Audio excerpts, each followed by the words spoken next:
Alô, amigos da Mário de Andrade. Meu nome é Dira Augusto Proença. Sou um escritor paraense aqui do estado do Pará. Moro em Belém do Pará. E, como escritor, tenho um bom número de livros lançados nos mais variados gêneros, né? Poesia, crônicas, conto e romances, pelos quais eu sou mais conhecido. Eu tenho meus livros lançados, já são 6 ou 7, pela editora Boitempo, que é aí de São Paulo, e ela me colocou também em alguns outros países. Eu tenho um livro lançado na Inglaterra e tenho 4 lançados na França, traduzidos e lançados lá na França, onde eu já recebi até um prêmio muito importante lá, de uma universidade de Lyon, um prêmio da área literária. O meu último romance se chama Bell Hell e foi lançado no começo do ano, inclusive com lançamento em São Paulo, aí na Mercearia da Vila, e ele deveria ser lançado agora em outubro na França, mas com essa confusão que nós estamos vivendo, eu acho que deve ficar para o ano que vem. E, bom, esses romances todos são passados em Belém, é uma curiosidade, eu penso, né? Porque eu achei que deveria falar sobre a minha aldeia, né? Como vocês sabem, isso falar para o mundo, né? E creio que chamei a atenção das pessoas em termos nacionais. A partir do meu penúltimo romance, o Psica, que teve uma também grande recepção na França, ficou entre os 10 ou 15, eu não lembro agora, melhores livros do ano estrangeiros lançados na França, o que é motivo de grande orgulho para mim, né?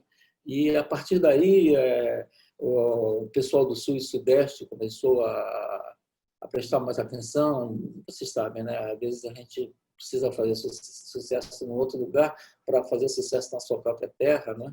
E, bom, as coisas têm ido muito bem para mim nesse sentido, né?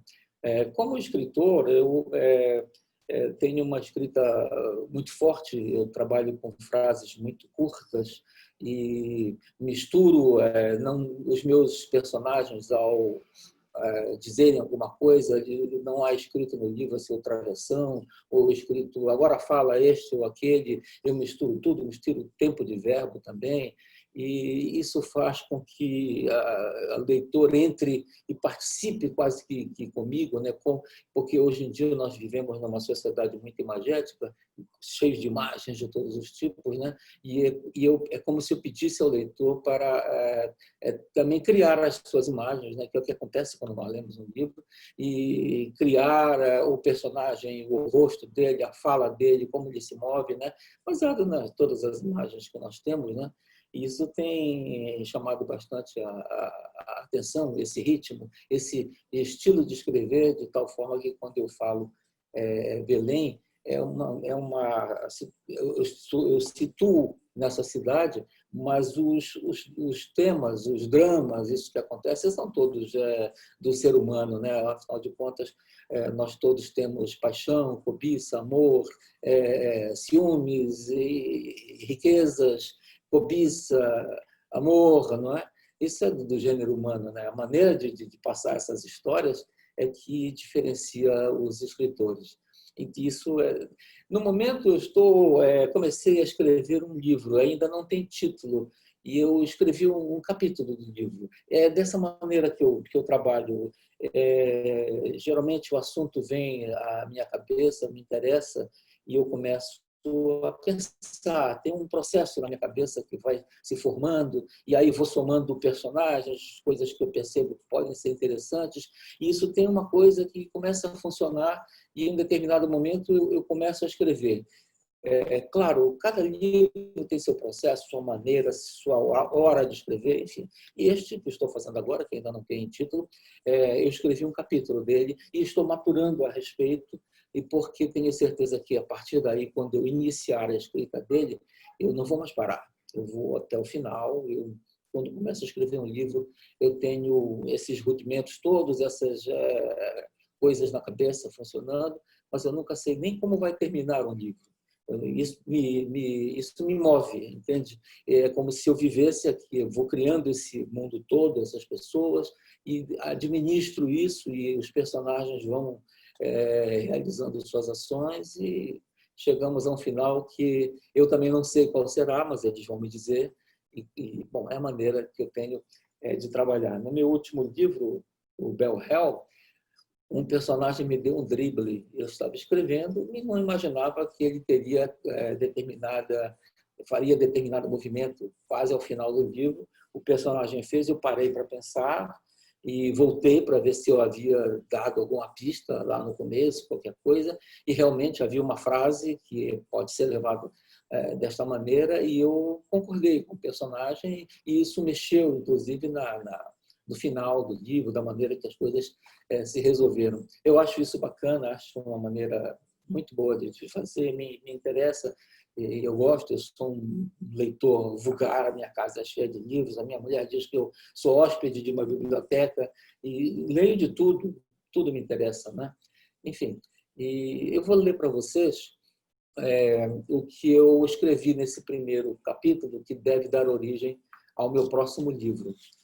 Não tem título por enquanto, e da maneira que eu gravei ele no meu computador, eu chamei apenas de Domingo. E se me dá licença, eu vou tomar só uma coca aqui, um gole de refrigerante para molhar a garganta.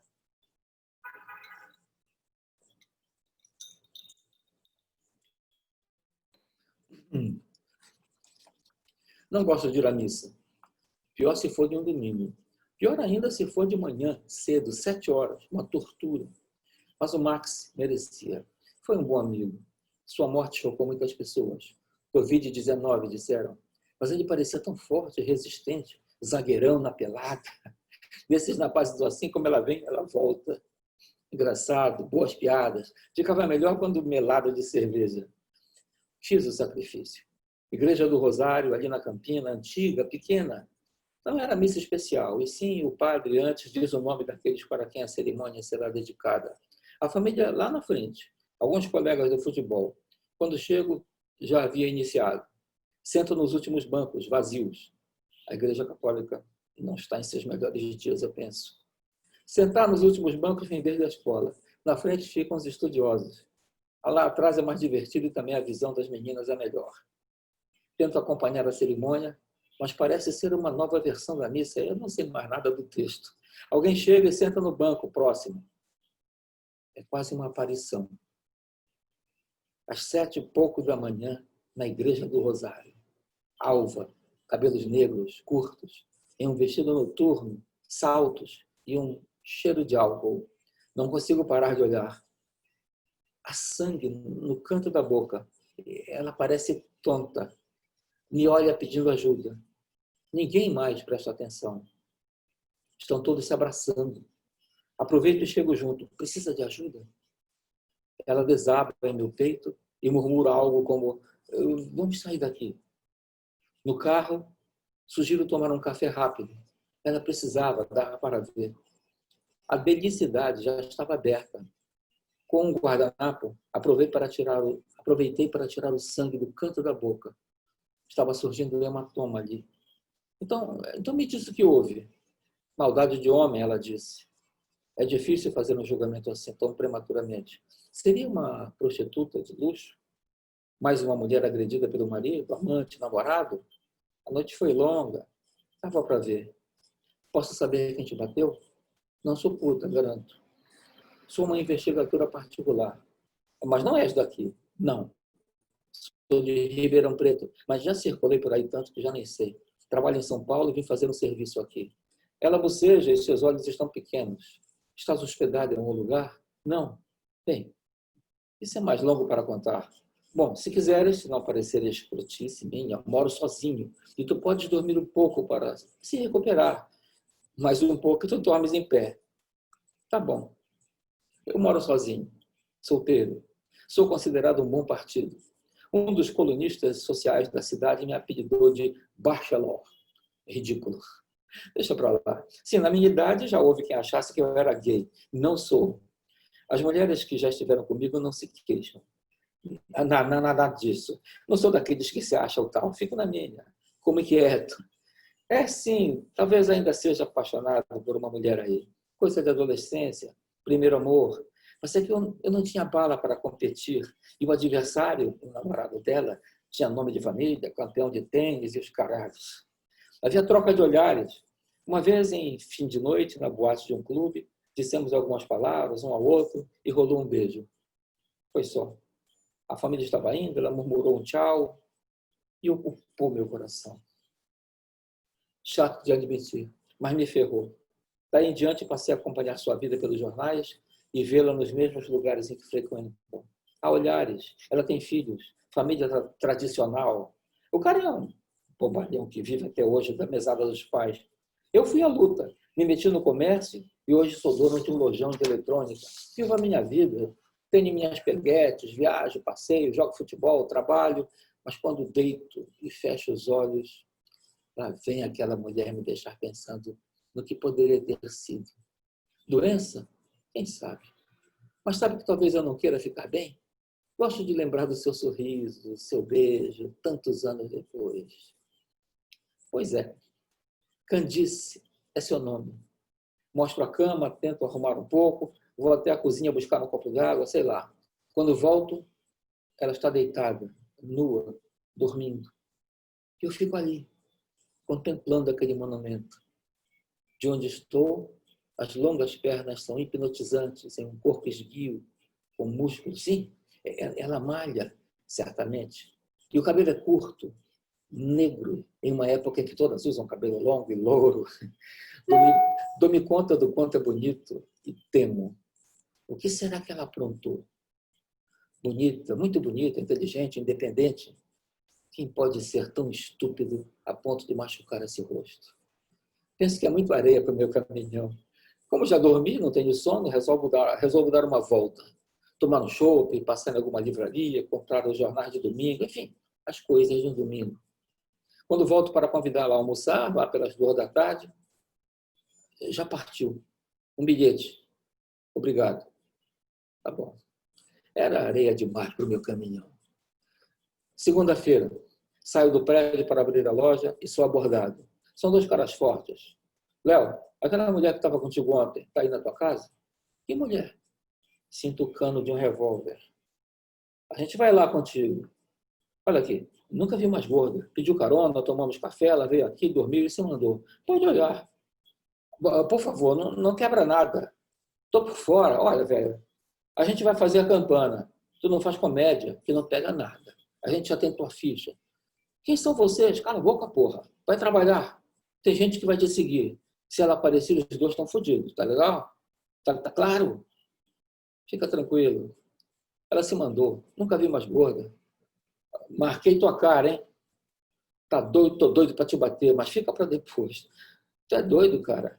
Eles me deixaram na rua e eu fiquei ali com as pernas bambas. Tu é doido, moleque? A gente se mete em cada uma, porra. Melhor ligar pro Dantas. Porra, o Dantas, será que eu ligo? Esse pessoal tem nóia, já vai achar que eu tô metido em alguma porra dessas e puta que os pariu, vai encher o dia. Vai ver a Candice é uma dessas putas caras, deu um banho no cara, levou uns tapas e se mandou. Quem sabe levou alguma joia, alguma coisa do cara, e agora o corno tá puto nas calças. Melhor levar meu dia e esperar que esse tremor passe. Obrigado por ouvir esta leitura. Se puderem, procurem meus livros. Talvez considerem interessante. E também quero agradecer ao pessoal da Mário de Andrade por essa chance, por essa abertura. E eu fico muito feliz. Quando eu vou a São Paulo, eu nunca deixo de passar na biblioteca, porque, primeiro, que acho que é a minha cara, a minha casa, como a de qualquer escritor, mas também pela emoção de estar ali junto dos livros e sentindo a presença da cultura, que é tão importante na minha vida. Muito obrigado a todos. Foi um grande prazer. Até um dia. Olá, espectadores da Biblioteca Mário de Andrade. Eu sou o Felipe Franco Munhoz, sou autor dos livros Mentiras, publicado em 2016, e Identidades, publicado em 2018. Eu estava escrevendo um romance Na verdade, eu já venho escrevendo esse romance há algum tempo, desde 2011, com várias interrupções no meio do processo. E vinha escrevendo, tinha retomado ele há algum tempo, depois de ter terminado o Identidades, né? E estava fazendo uma tradução de poesia do poeta russo Alexander Pushkin. Quando começou a pandemia, e eu optei por fazer um isolamento absoluto. Eu estou sem sair de casa desde o dia 14 de março. A última vez que eu saí, no dia 14, foi justamente para participar de um evento literário na Biblioteca Parque Vila Lobos, de manhã. Voltei para casa e não saí mais.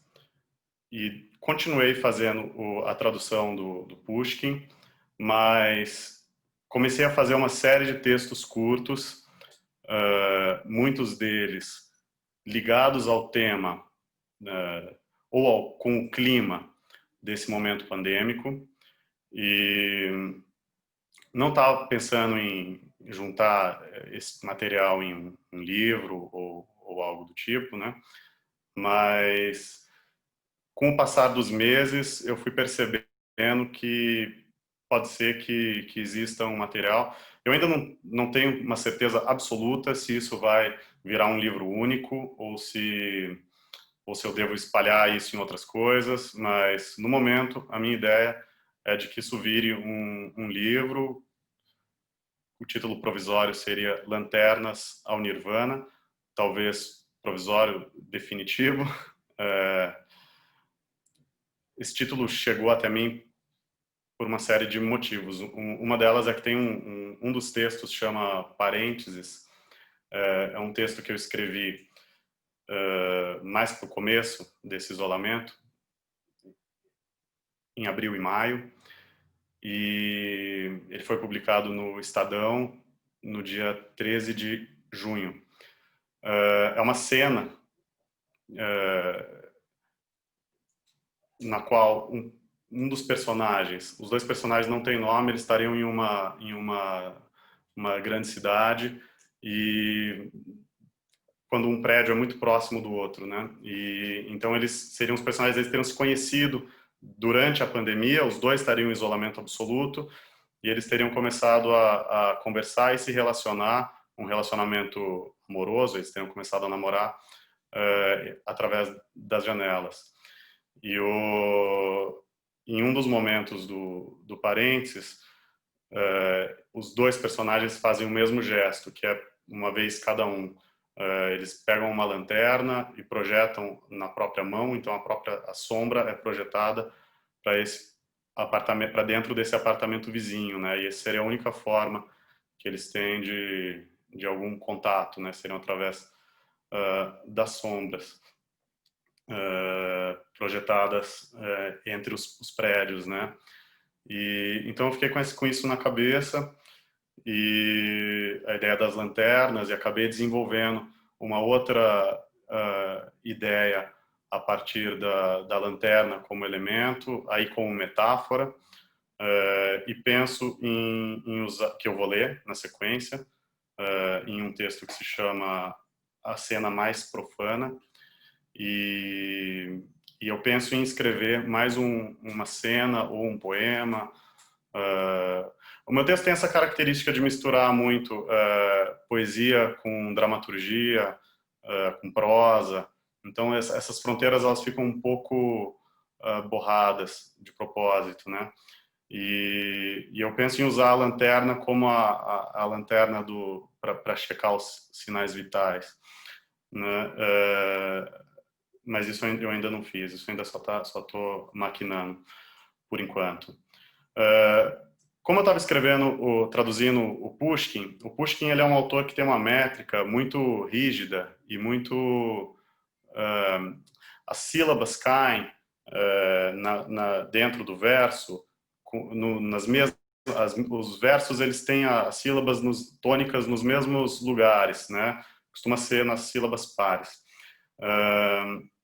E ele às vezes termina com ele costuma fazer uma terminação oxítona e uma terminação proparoxítona.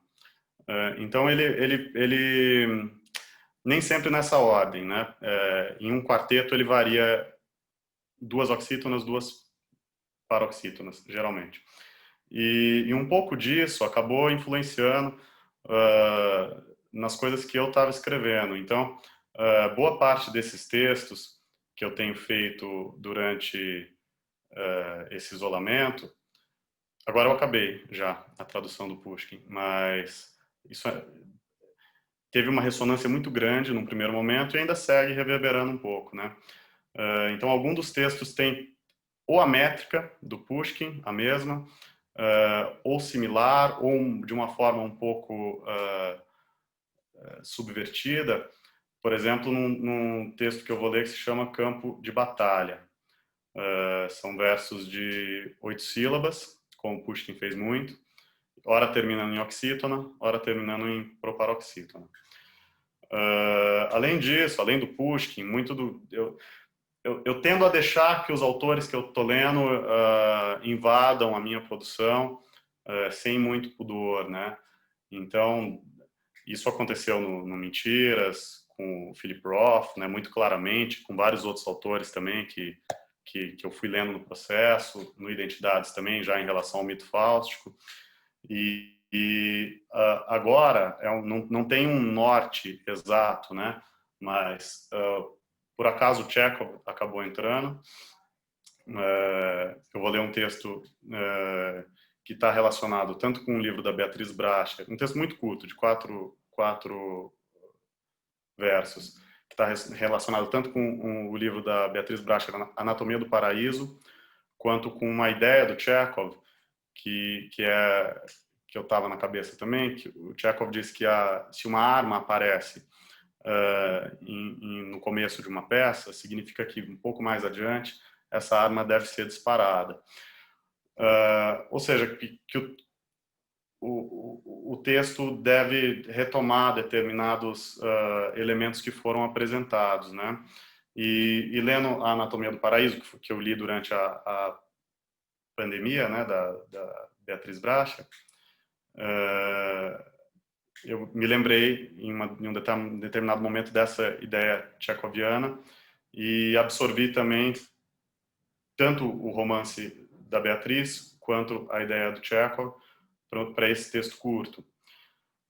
E agora que eu estou começando a visualizar Lanternas ao Nirvana como um livro coerente, ligado por uma temática, eu fui atrás de textos da Emily Dickinson, justamente por ela ter vivido confinada. Eu tenho a impressão de que a Emily Dickinson ficou muitos anos confinada, né? Se não me engano, 22 anos. Eu tenho a impressão de que é isso que eu posso fazer desse momento, sendo que se eu optei por um isolamento radical, por vários motivos, eu devo transformar isso em arte, né? É o que eu acabo sempre tentando fazer com as circunstâncias da minha vida, mas sem que esse eu lírico também seja o Felipe Franco Munhoz falando, né? Na verdade, eu tento deixar várias portas abertas para várias vozes o tempo inteiro, né? Então, mesmo o Felipe do Mentiras, talvez seja uma autoficção, mas talvez nem tanto, né? Da mesma forma com que o espaço geográfico também nunca ele é tão definido, e o tempo também, né? Está sempre com muita margem para situações ficcionais. Então, dentro desse livro que eu estou organizando, tem diversas vozes de vários personagens, né? Inclusive, mesmo quando é uma primeira pessoa, um eu lírico em primeira pessoa, né? No caso de textos em verso. Aqui, para mostrar, a título de curiosidade, aqui como eu tenho escrito, então eu tenho aqui alguns textos. Alguns dos textos funcionam de uma forma muito visual na página, então eu não vou ler, Então eu escrevo, reviso às vezes pontualmente alguma coisinha assim, né? Só uma palavra, só uma frase, e aí entram às vezes as vozes dos personagens que estão falando. E algumas outras coisas eu escrevo, por exemplo, todo à mão, assim, e rabisco bastante. Mas então agora eu vou ler uma série de textos curtos com os títulos, começando por um que se chama Até que a Noite. Nesse caso, Até que a Noite seria a voz do vírus. E eu escrevi no começo de abril. Sufoco tempos, frestas e gargantas. Meu nome? Não, é nunca, nada mais. A cada frase um ponto, angústias tantas. Mergulho farta em teus porões finais. Voraz em plena agrura, dor, prospero. Prossigo até que falte ao mundo a voz. Prossigo até que reste em tudo zero. Prossigo até que o teu amor algoz. Espalho-me de fundo sangue e inferno, tramando a veste interna aos teus pulmões. De fundo me carrego susto eterno. Prossigo até que um lacre nos caixões. Prossigo, eu juro, até que a noite extrema, que bruto escuro apague-se o poema. A cena mais profana. Uma outra coisa que eu não disse, e também eu quis refletir isso no título, Lanternas da Nirvana, eu estou usando algumas coisas como um elemento como se fosse um refrão, com a ideia de mantra também. Então, o parênteses ele tem uma estrutura circular, que foi uma inspiração que eu tive a partir de um risco num disco de vinil, que ficava repetindo o mesmo trecho no tempo, por acaso, uma música do Pixinguinha, e eu resolvi fazer um texto que se repetisse. Então, o parênteses, que quem tiver curiosidade, ele está publicado na internet. Esse eu não vou ler porque é uma cena, tem várias vozes e a forma na página é importante, né? Mas é fácil de encontrar, saiu no Estadão e tá aberto o paywall. E a ideia é que o texto começa e no final dele ele voltaria para o começo. Isso é bem explícito, né? Então é um texto circular. Em outros momentos do livro, eu quis fazer como se tivesse pequenos refrões, ideias que se repetem com essa ideia de mantra. Então aqui nesse caso a gente já vai ver isso, chama A Cena Mais Profana. Tanto feito o minotauro faminto, quanto feito o fio que tenro socorre, meu sussurro de repente percorre cada fresta fundo em seu labirinto. Quase altar e quase arena, com lanternas ao nirvana, da proposta mais obscena para a cena mais profana. Falsa Rússia do impossível revelo, quando acendo um verso flerte no quarto, faz-se a flama assim, com ares de infarto, passa o timbre meu roçando o martelo. Quase altar e quase arena, com lanternas ao nirvana, da proposta mais obscena para a cena mais profana. Tanto a graça, que reprime um alarme, quanto a gota, que tsunami retorna, lanço ao molde, aliterando com charme, várias flechas nos canais, a bigorna, quase altar e quase arena, com lanternas ao nirvana, da proposta mais obscena para a cena mais profana. Anatomia do Paraíso, disparo tchecoviano. Esse é o texto que é inspirado tanto no livro da Beatriz Bracha quanto na ideia do Chekhov. Inscrita no início, maçã proibida, incerta em lascívia, uma luz cravada, não queira aguardar do final mais nada, exceto que a fruta será comida. Primevos. Eu sou a jovem fita cassete, que não se rebobina jamais.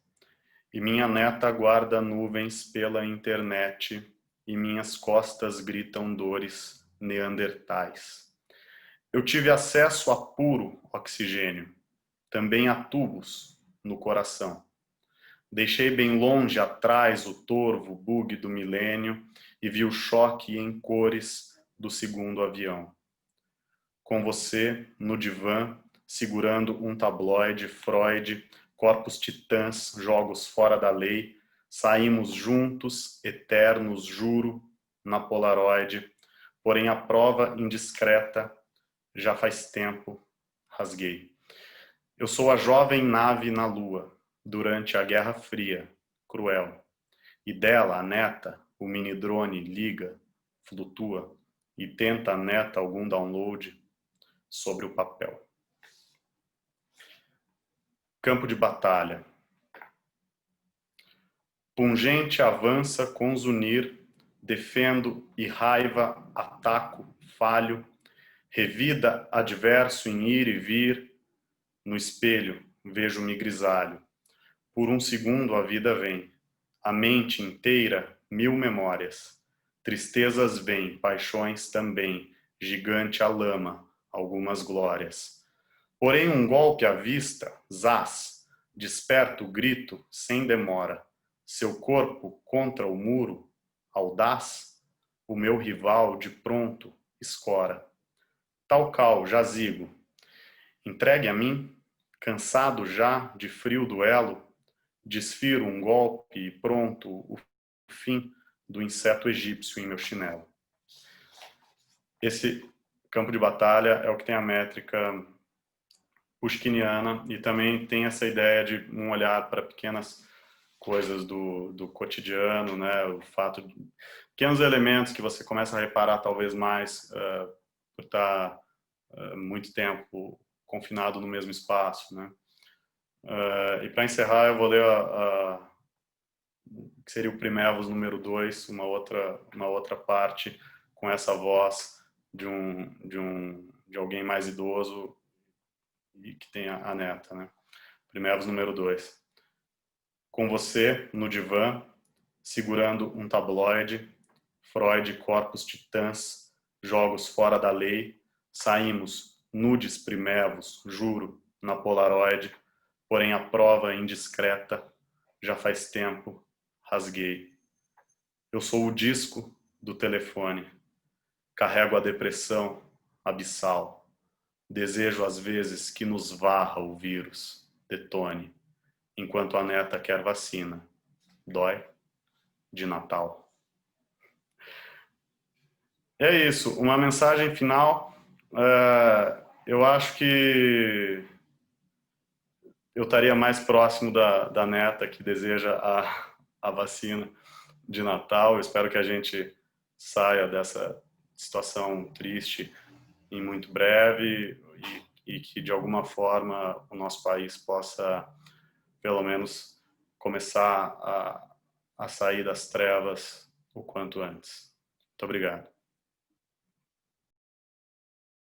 Olá, meu nome é Franklin Carvalho, eu sou daqui da Bahia, estou em Salvador, mas eu vim do interior da Bahia, né? Eu sou sertanejo e foi o sertão que me inspirou a escrever esse livro, O Encorado, que é de 2004, e já começou a me dar um rumo do que eu queria escrever na minha trajetória. Então depois veio esse aqui, que é o Céus e Terra, que ganhou o Prêmio Sesc de 2016.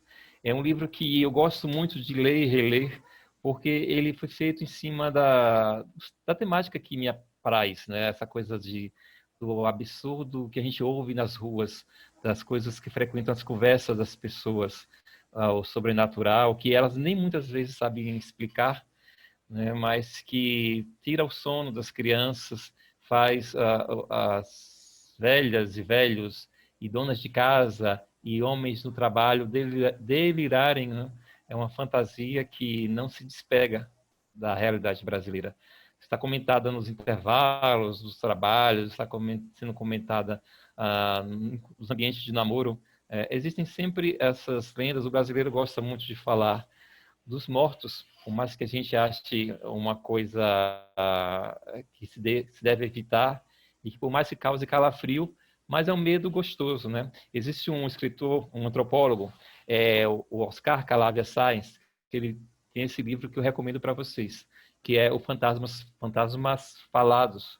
É um livro que mexeu muito comigo, porque ele fala como o sobrenatural está na vida do brasileiro, dia e noite, e como o brasileiro gosta de pedir favores, bênçãos, graças a todo tipo de santo, né? Ao espírito de luz, ao preto velho, à entidade do candomblé, à entidade da Umbanda, ao santo que está no céu. É como se nós tivéssemos esses despachantes, né, falando assim do ponto de vista antropológico, no outro mundo. Nós temos no além alguns amigos, alguns protetores.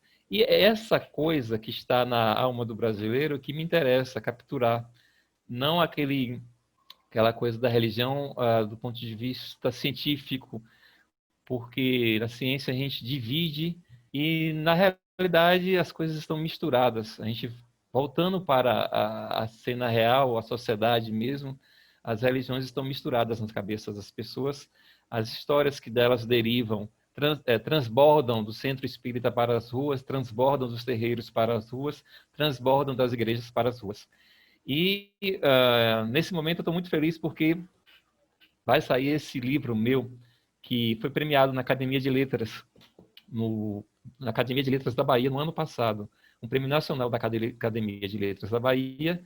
Ele é A Ordem Interior do Mundo, que são histórias que se passam no interior, assim mesmo capturadas de ouvido, reconstituídas, remontadas, refeitas, elaboradas, mas com esse sabor da prosa ouvida nas noites com pouca iluminação e também nas ruas de cimento, nas ruas de paralelepípedos, nas ruas de areia e pedras.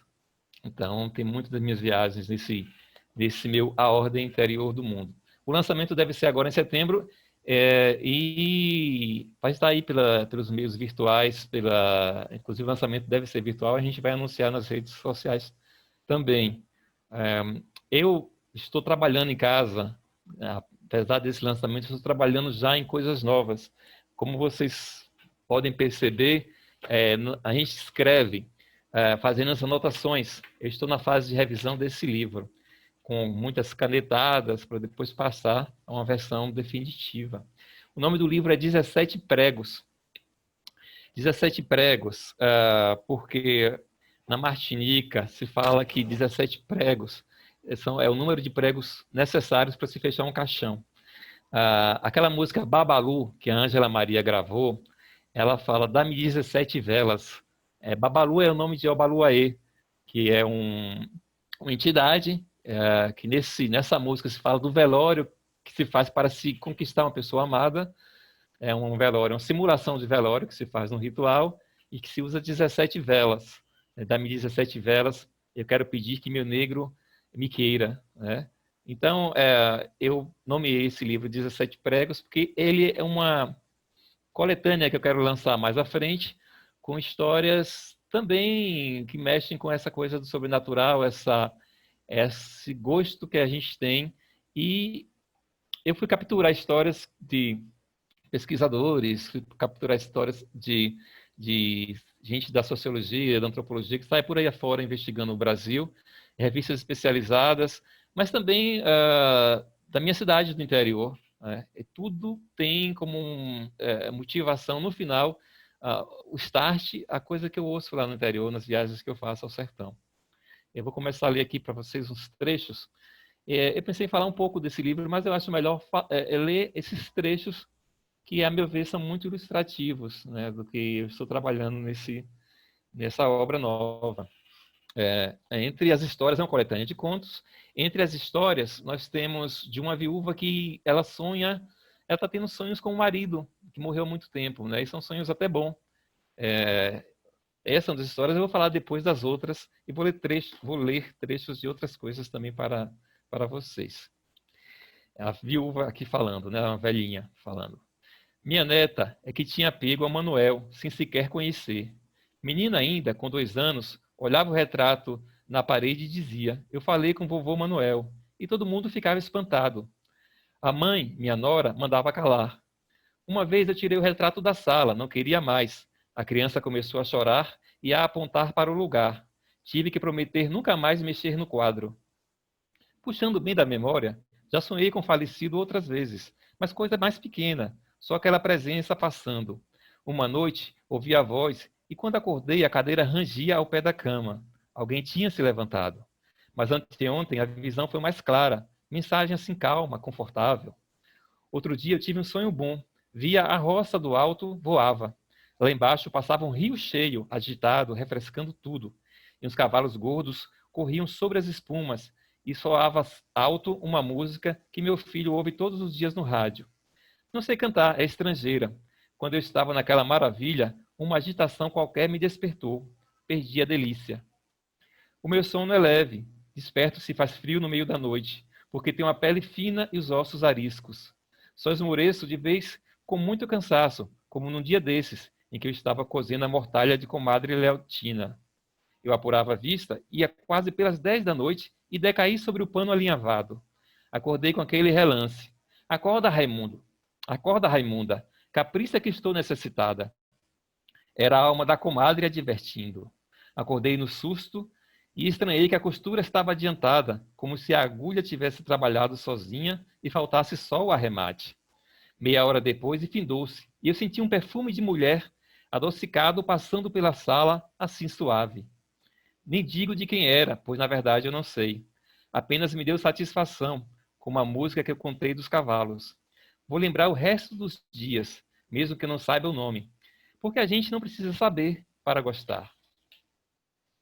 Bom, a outra história que eu estou escrevendo é de um pai de santo, e aí vocês vão me perguntar de que religião ele é, se ele é da Umbanda, se é de determinada linha da Umbanda, do Candomblé, ou espírita, porque às vezes alguns pais de santos se dizem espíritas. Do Candomblé ele não é, porque o Candomblé é uma religião que tem algumas definições mais claras com relação a isso, mas ele estaria nessa linha de ser um pai de santo de uma identificação que ele diz que eu tenho um centro de auxílio e oração. Ele, inclusive, ele prefere não se identificar muito numa corrente, vamos dizer assim, numa corrente religiosa, numa linha religiosa. Mas eu tento, e esse pai de santo é uma coisa que me inspirou muito, tento mostrar, por exemplo, que ele vai para a missa e que ele tem várias influências no comportamento dele. É um pai de santo bem jovem e ele sonha, ele tem uma guia, que é uma velha, uma idosa, né? Que aparece para ele e ajuda a resolver as questões em que ele assume, né? Ele fala aqui dos encontros com essa velha. Quando eu era criança no interior, havia muito mato entre as casas, restos de cerca das fazendas na área urbana, com passadiços nessas cercas e picadas abertas entre espinheiros, córregos e areais. Era fácil para uma criança pequena se perder, mesmo que já tivesse palmilhado a vizinhança com os coleguinhas nas brincadeiras, mesmo indo para a escola ou para a casa dos parentes. Além do mais, os trajetos eram árduos, também por conta do clima quente e seco do interior, com o sol cegando os caminhantes do meio do dia para a tarde.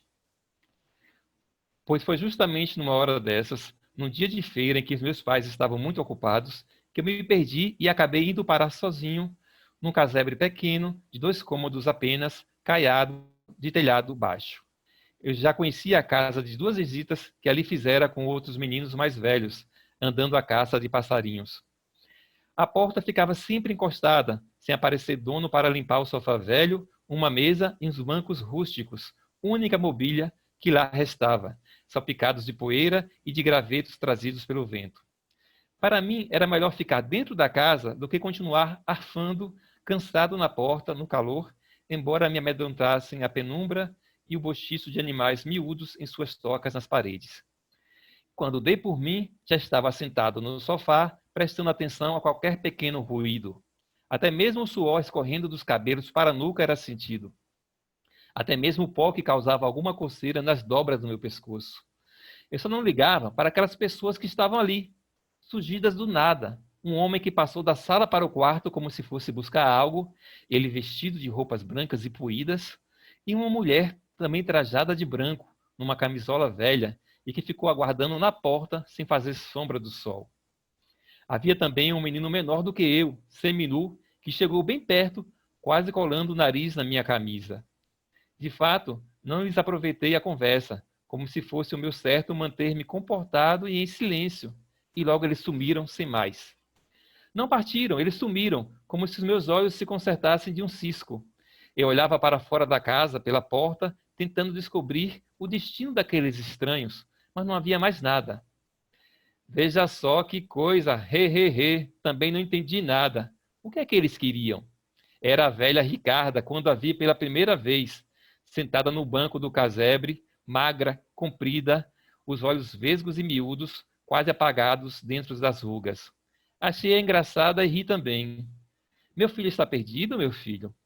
Ela me levou até onde eu já me sentia seguro de encontrar a minha casa, mas sempre fazendo graça, da maneira que um adulto se coloca companheiro de uma criança. Muito tranquila, mais criança inocente do que eu era.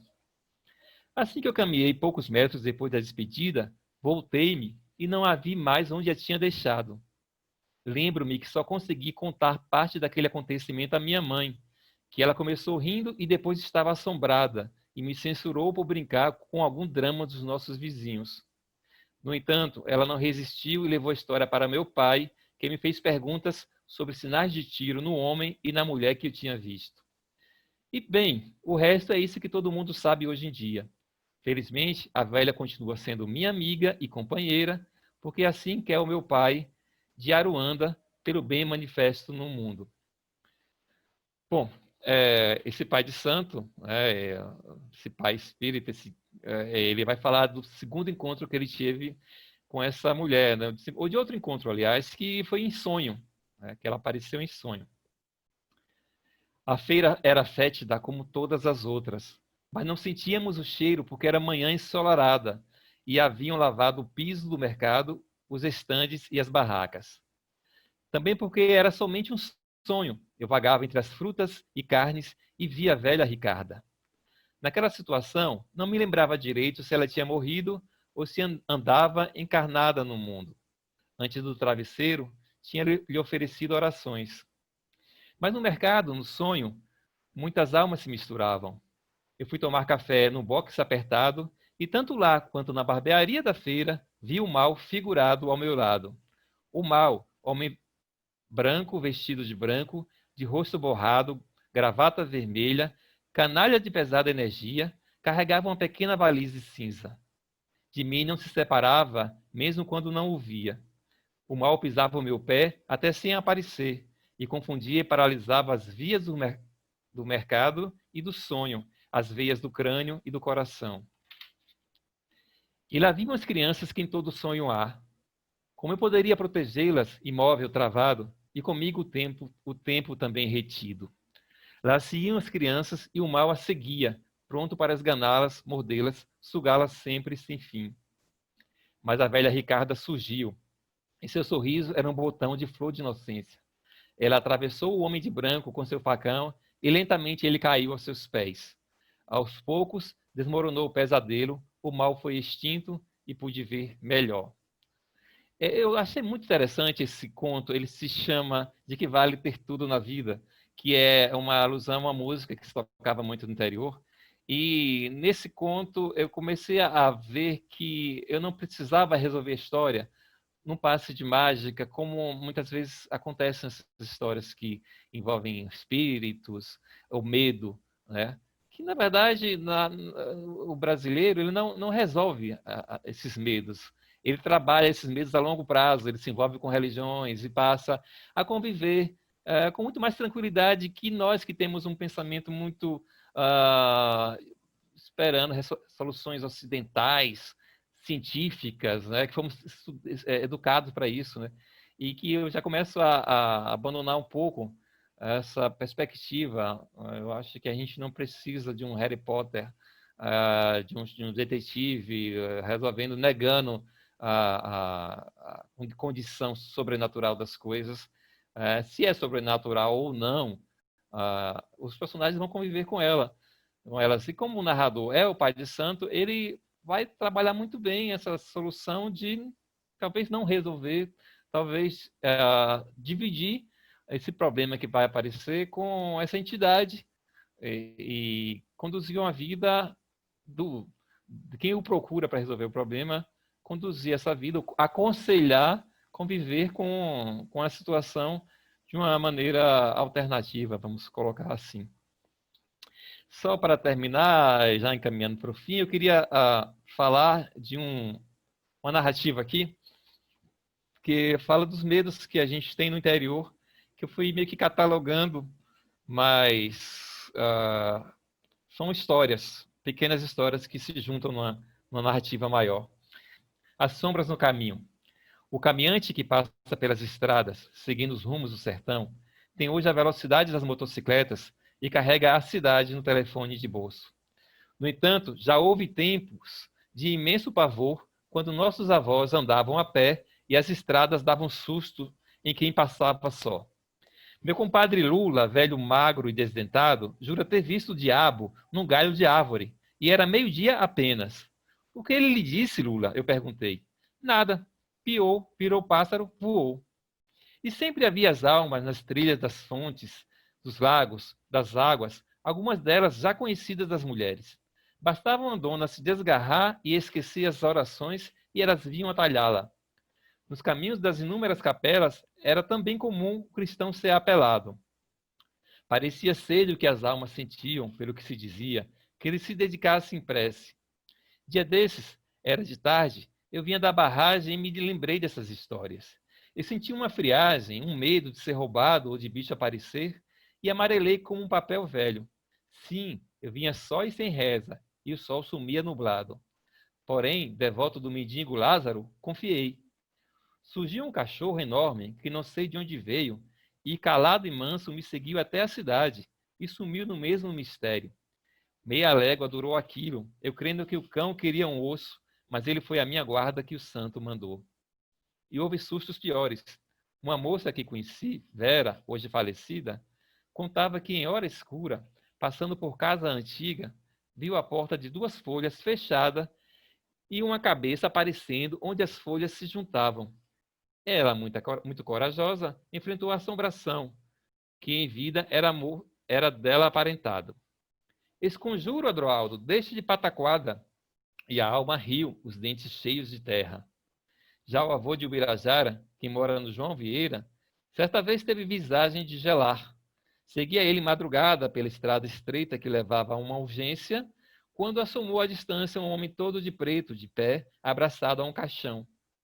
O avô, me falou Ubirajara, orou o credo dentro de si e, passando pelo danado, deu boa noite como se visse um vivo. Recebeu resposta assim igual educada, e ninguém morreu por causa daquilo. Porém, o que mais assusta no sertão a qualquer hora é o silêncio e os estalos nas picadas da caatinga, o pio de ave agorenta, os leitos de cascalhos secos sem vida.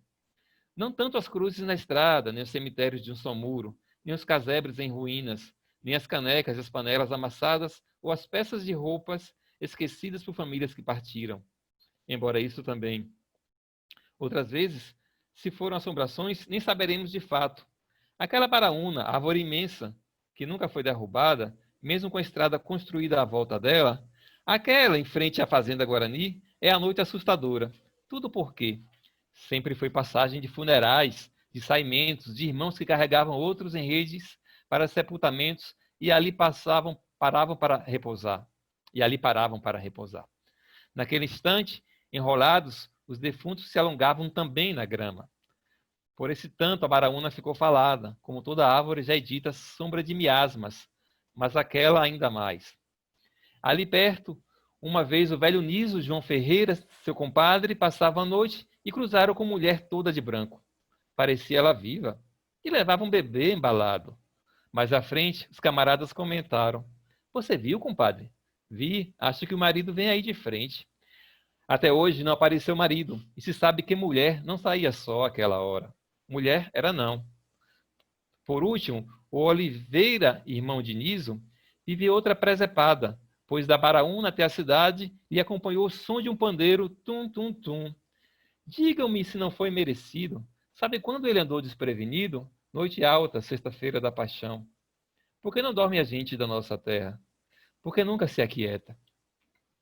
Então é isso, são trechos desses contos. Não tem 17 contos o livro, é só por conta desse número 17, dos pregos, da canção, Babalu, e uma curiosidade lá na Itália, principalmente em Nápoles, 17 é o número da morte, porque 17 se escreve em algarismos romanos V, X e I, e se misturando essas letras, você tem a palavra vici, que em latim isso quer dizer vivi. Então, quando você fala vivi, você já não está mais vivo, você já está morto. Então, 17 é um número assim considerado como 13, um número que não é bem visto, e muitas vezes as pessoas saltam esse número 17. Em alguns lugares esse número deveria ser mesmo saltado. Enfim, é um pouco temeridade a gente colocar esse número na capa de um livro, mas eu acho que dá para a gente fazer muitas brincadeiras. E um número, eu gosto muito de números, o número sempre dá para a gente fazer alguns trabalhos gráficos, né? Eu gosto muito de pensar o livro do ponto de vista da concepção gráfica, imaginar como é que ele vai ser impresso. Não sei se eu coloco um caixão na capa, né? Pode ser meio assustador, mas a gente pode estilizar caixões. Hoje já é uma peça que, depois da internacionalização da festa de Muertos, lá no México, as pessoas já trabalham melhor com caveiras, já trabalham melhor com caixão, né? Então, acho que dá para a gente pensar nisso. Eu desejo uma boa virada cultural para vocês, né? Com meus companheiros aí da escrita, torcer por dias melhores na literatura, e esperar que as pessoas nessa quarentena, enquanto ela dure, que as pessoas leiam mais, quem quiser escrever, quem puder escrever, se inspirar, produza mais também. Parabéns à biblioteca pela iniciativa, e vamos nos reunir mais vezes em eventos como esse. A gente precisa. É isso. Muito obrigado a todos e vamos continuar nos encontrando. Bom dia, meu nome é João César de Castro Rocha, eu sou historiador de formação, realizei meus estudos de pós-graduação na área dos estudos literários e hoje eu sou professor titular de literatura comparada na Universidade do Estado do Rio de Janeiro. Eu lerei para vocês uma parte da introdução do meu novo livro, que se chama Guerra Cultural e Retórica do Ódio, Crônicas de um Brasil Pós-Político. Neste novo ensaio, eu busco compreender os impasses a que chegamos no atual cenário agônico da política brasileira. A introdução tem um epígrafe. Even now, now, very now. Nunca escrevi um livro como este. Crônicas de um Brasil pós-político. Crônicas, não se esqueça. E provavelmente não o faria se não vivêssemos um tempo de partido, tempo de homens partidos. Nos versos definitivos de Nosso Tempo, poema coligido em A Rosa do Povo, livro publicado em 1945. A experiência limite da Segunda Guerra Mundial e a crescente polarização ideológica que deu origem à Guerra Fria calaram fundo na sensibilidade do poeta. Ainda mais desconcertante era a incapacidade de entender os eventos. Visito os fatos. Não te encontro. Onde te ocultas, precária síntese? E a pergunta angustiada de Carlos Drummond de Andrade não me sai da cabeça. Pois é bem isso.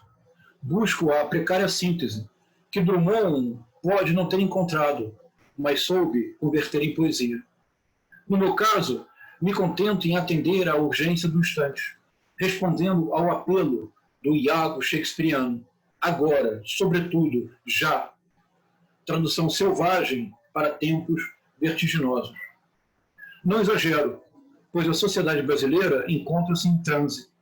O espaço público foi sitiado por uma sucessão de muros tão altos como as convicções são opacas. Leitores iletrados do poema de João Cabral de Melo Neto, Fábula de um Arquiteto, os bolsonaristas dedicam-se a uma arriscada arquitetura da destruição, cujo resultado não pode ser outro. Onde vãos de abrir, ele foi amurando opacos de fechar. Onde vidro, concreto, até refechar o homem, na capela útero, com confortos de matriz, outra vez feto.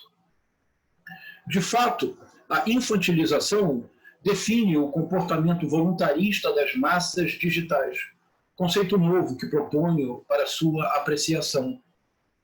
Assombradas por uma máquina incansável de notícias falsas, as massas digitais sacrificam bodes expiatórios como quem troca de roupa todos os dias. De igual sorte, o presidente da República demonstra não compreender a dimensão da cadeira que ocupa. No enfrentamento de uma crise mundial de saúde, comporta-se como animador de um auditório de caras marcadas, cujas declarações vivem à busca de inimigos perdidos e futuros. A precária síntese drummondiana demanda uma pergunta: como foi possível chegar a este poço sem fundo aparente? Neste ensaio, busco iluminar certo ângulo da questão, sugerindo uma mudança radical de atitude, a passagem da caricatura de Jair Messias Bolsonaro à caracterização do bolsonarismo. Eis a hipótese do meu trabalho. A guerra cultural bolsonarista, que se beneficia de uma técnica discursiva, a retórica do ódio, ensinada nas últimas décadas por Olavo de Carvalho, conduzirá inexoravelmente o país ao caos social, à paralisia da administração pública e ao impasse cognitivo definidor do analfabetismo ideológico, conceito igualmente novo, com o qual descrevo a negação da realidade e o desprezo pela ciência que estruturam o bolsonarismo. Essa guerra cultural se alimenta de um paradoxo que prenuncia a ruína do governo, nada menos do que isso. Recupero a formulação do dilema. Sem a guerra cultural, o bolsonarismo não mantém as massas digitais mobilizadas em constante excitação. Contudo, a guerra cultural, pela negação de dados objetivos e pela necessidade intrínseca de inventar inimigos em série, não permite que se articule um programa de governo. Desvelar o paradoxo do bolsonarismo é meu propósito, porque, pelo menos assim aposto, ao fazê-lo, começaremos uma conversa com a sociedade, que é a única forma de superar os dilemas criados pelo movimento bolsonarista e sua instrumentalização do ressentimento. E quem sabe, dessa conversa advenha a possibilidade de substituir a retórica do ódio pela ética do diálogo. Em lugar do desejo perverso de aniquilação do outro, visto como inimigo a ser eliminado, vale apostar no reconhecimento do outro como um outro eu. E precisamente essa diferença amplia meu horizonte existencial, pois enriquece minha visão do mundo. Não ignoro que a expressão guerra cultural bolsonarista possa surpreender a muitos. Afinal, associar o bolsonarismo à noção de cultura parece um oxímoro perfeito. Ainda assim, insisto, guerra cultural bolsonarista. No segundo capítulo, detalharei minha compreensão do fenômeno, revelando os truques da retórica do ódio, além de discutir as consequências graves da difusão do analfabetismo ideológico, a violência implícita na invenção neurótica de inimigos em série, verdadeiros bodes expiatórios e, por fim, a proliferação imprudente de teorias conspiratórias. Mas, calma, não afirmo que o bolsonarismo inventou a guerra cultural. O choque entre visões de mundo contrárias remonta aos séculos XVI e XVII, pois é parte estrutural da noção moderna de tempo. Uma vez que se introduziu uma diferença qualitativa entre passado, presente e futuro, a novidade se tornou o sal da terra.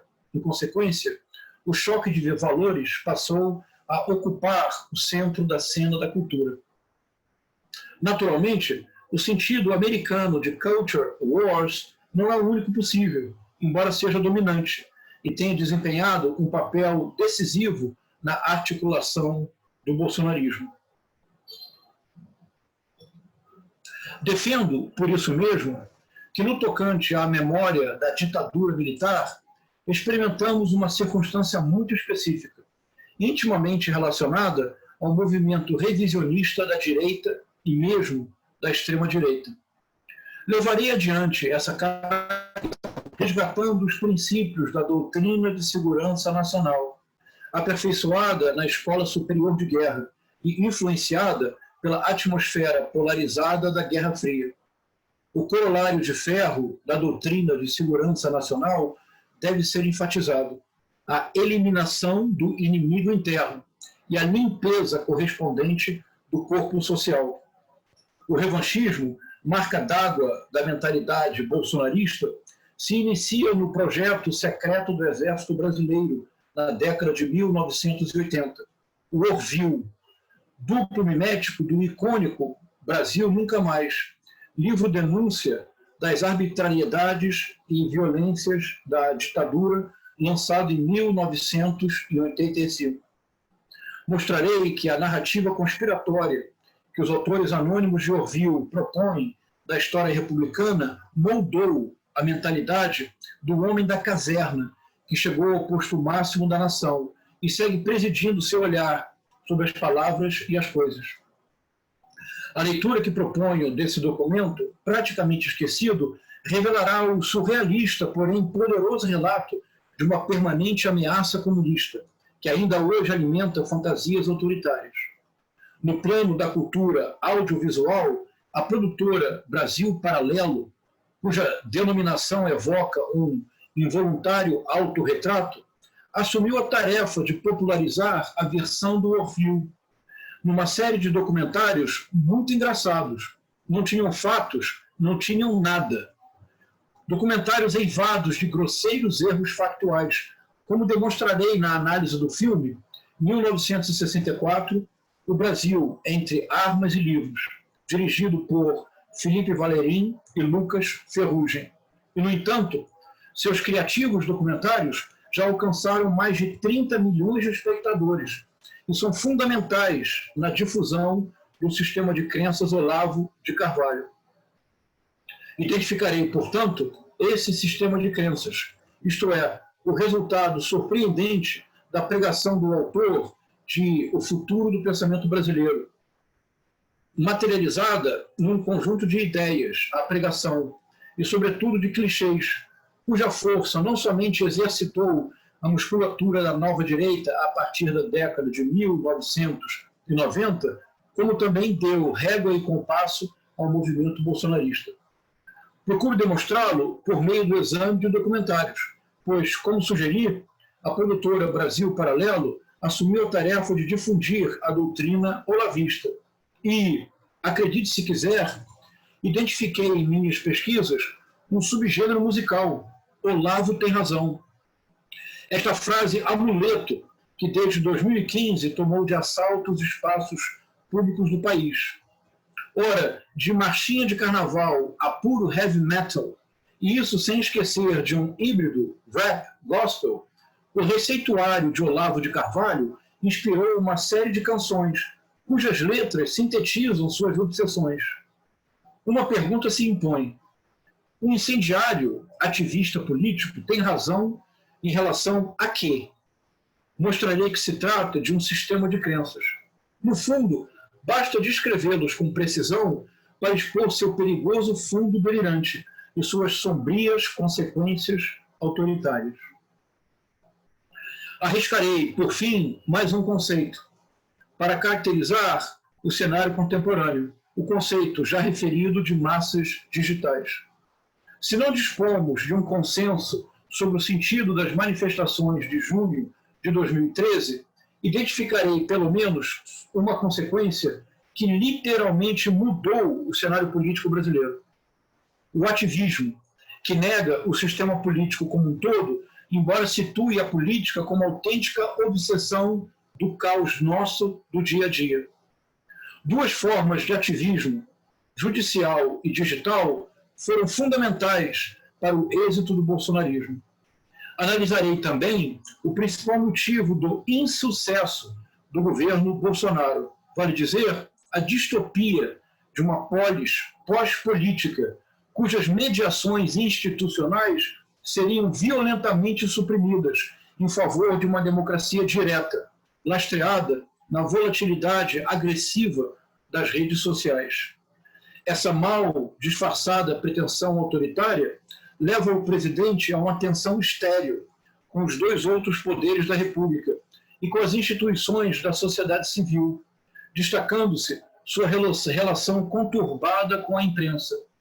Relação conturbada, porém monótona, pois previsivelmente sempre hostil. A guerra cultural é a ponta de lança dessa pulsão radicalmente antidemocrática.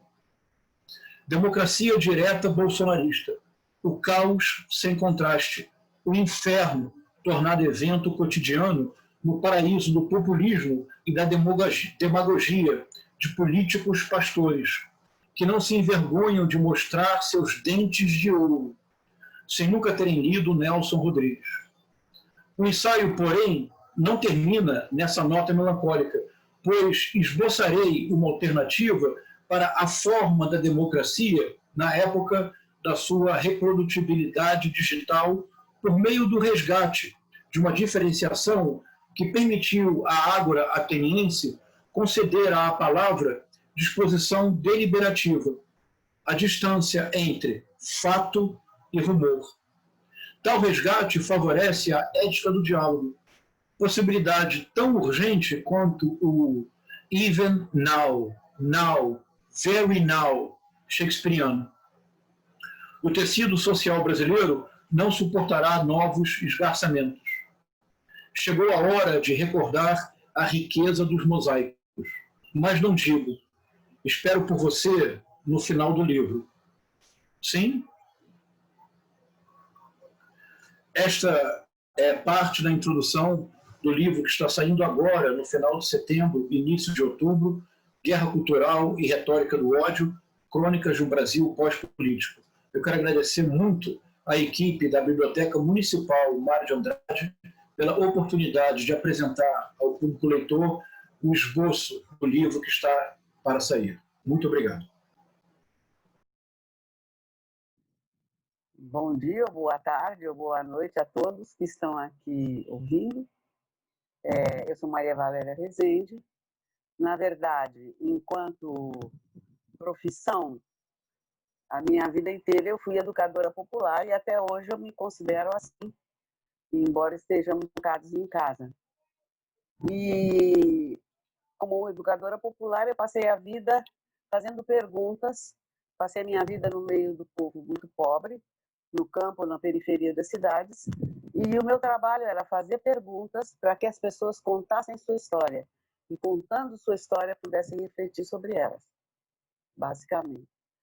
Então eu ouvi histórias, e como me dediquei depois muito à formação de outros educadores populares, andei pelo mundo. Então eu ouvi histórias em todos os continentes, menos na Antártida, porque os pinguins não falam. Então, eu tenho a minha cabeça cheia de histórias que não são minhas histórias. Por outro lado, eu também tenho a história da minha vida. E tudo isso se mistura na minha cabeça. Eu sempre utilizei a minha experiência como cenário para as histórias que eu conto. Então, em geral, o contexto econômico, social, político dos meus romances não digo verdadeiro, mas sincero, porque verdadeiro hoje é uma coisa tão complicada da gente saber o que é. Então, é sincero, é aquilo que eu me lembro, né? Aquilo que eu também pesquiso. Ultimamente, como me tem perguntado muito sobre a minha infância, sobre a minha entrevista, sobre como eu comecei a escrever, eu comecei a me lembrar muito da minha experiência de infância, das pessoas da minha família que me formaram, que influíram na minha vida, que me fizeram gostar de literatura. Como? Por quê? Porque eu me encaminhei para esse via da educação popular, em vez de fazer uma carreira profissional mais assim, prestigiosa. E, no fim, me pediram para escrever sobre as mulheres da minha família. E eu percebi que elas se tornaram como lendas para mim. Então, a minha maneira de contar é uma maneira ficcional. E aí isso começou a me despertar um interesse. Um dia eu estava conversando com uns amigos e não sei por que mais comecei a contar um pouco sobre meu pai. E o pessoal dizia, você tem que escrever isso. Às vezes eu falo dos meus avós, você tem que escrever isso. Então eu comecei a pensar que, de fato, eu estou certa de que todas as vidas são romances. Ou seja, tem matéria para um romance inteiro. Então eu pensei, faz tempo que eu estou cozinhando essa ideia na cabeça, de fazer um romance, que eu já comecei a escrever, que tem o curioso título de Toda Família Tem um Esqueleto no Armário. E é engraçado porque esse é um título provisório, por enquanto, mas é o que está me guiando. E as pessoas, às vezes, quando eu digo isso, me perguntam qual é o seu próximo livro, eu digo Toda Família Tem um Esqueleto no Armário. Então, tem aquelas que reagem dizendo só um, e outros dizem, não, na minha família não tem nada. Depois de uma semana, me telefonam dizendo, olha, você tinha razão. Eu fui xeretar, conversar com a minha tia velhinha, etc., e eu descobri que tem mesmo. Tem um irmão do meu avô que desapareceu, ninguém sabe para onde, o que ele foi fazer, todo mundo tem uma ideia que ele está... Ninguém sabe se ele está vivo ou se está... Enfim, e aí começam a me contar as histórias. É claro que eu não vou contar as histórias dos outros tal qual, mas tudo isso vai me dando um material enorme. E aí eu comecei... como é o fio? Porque, na verdade, toda a minha ficção é sempre uma porção de histórias dentro de um romance. E o que eu faço é o crochê para juntar todos os retalhos, né? Então, esse meu novo livro, quer dizer, sei lá se eu vou conseguir acabar de escrevê-lo. Então, eu já tenho uma porção de motes anotados para as histórias dos esqueletos no armário. Mas o fio condutor é inspirado no meu avô.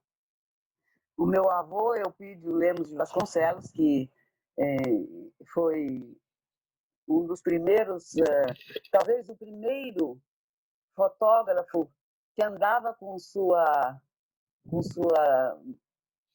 aquelas grandes câmeras com chapas de 18 por 24,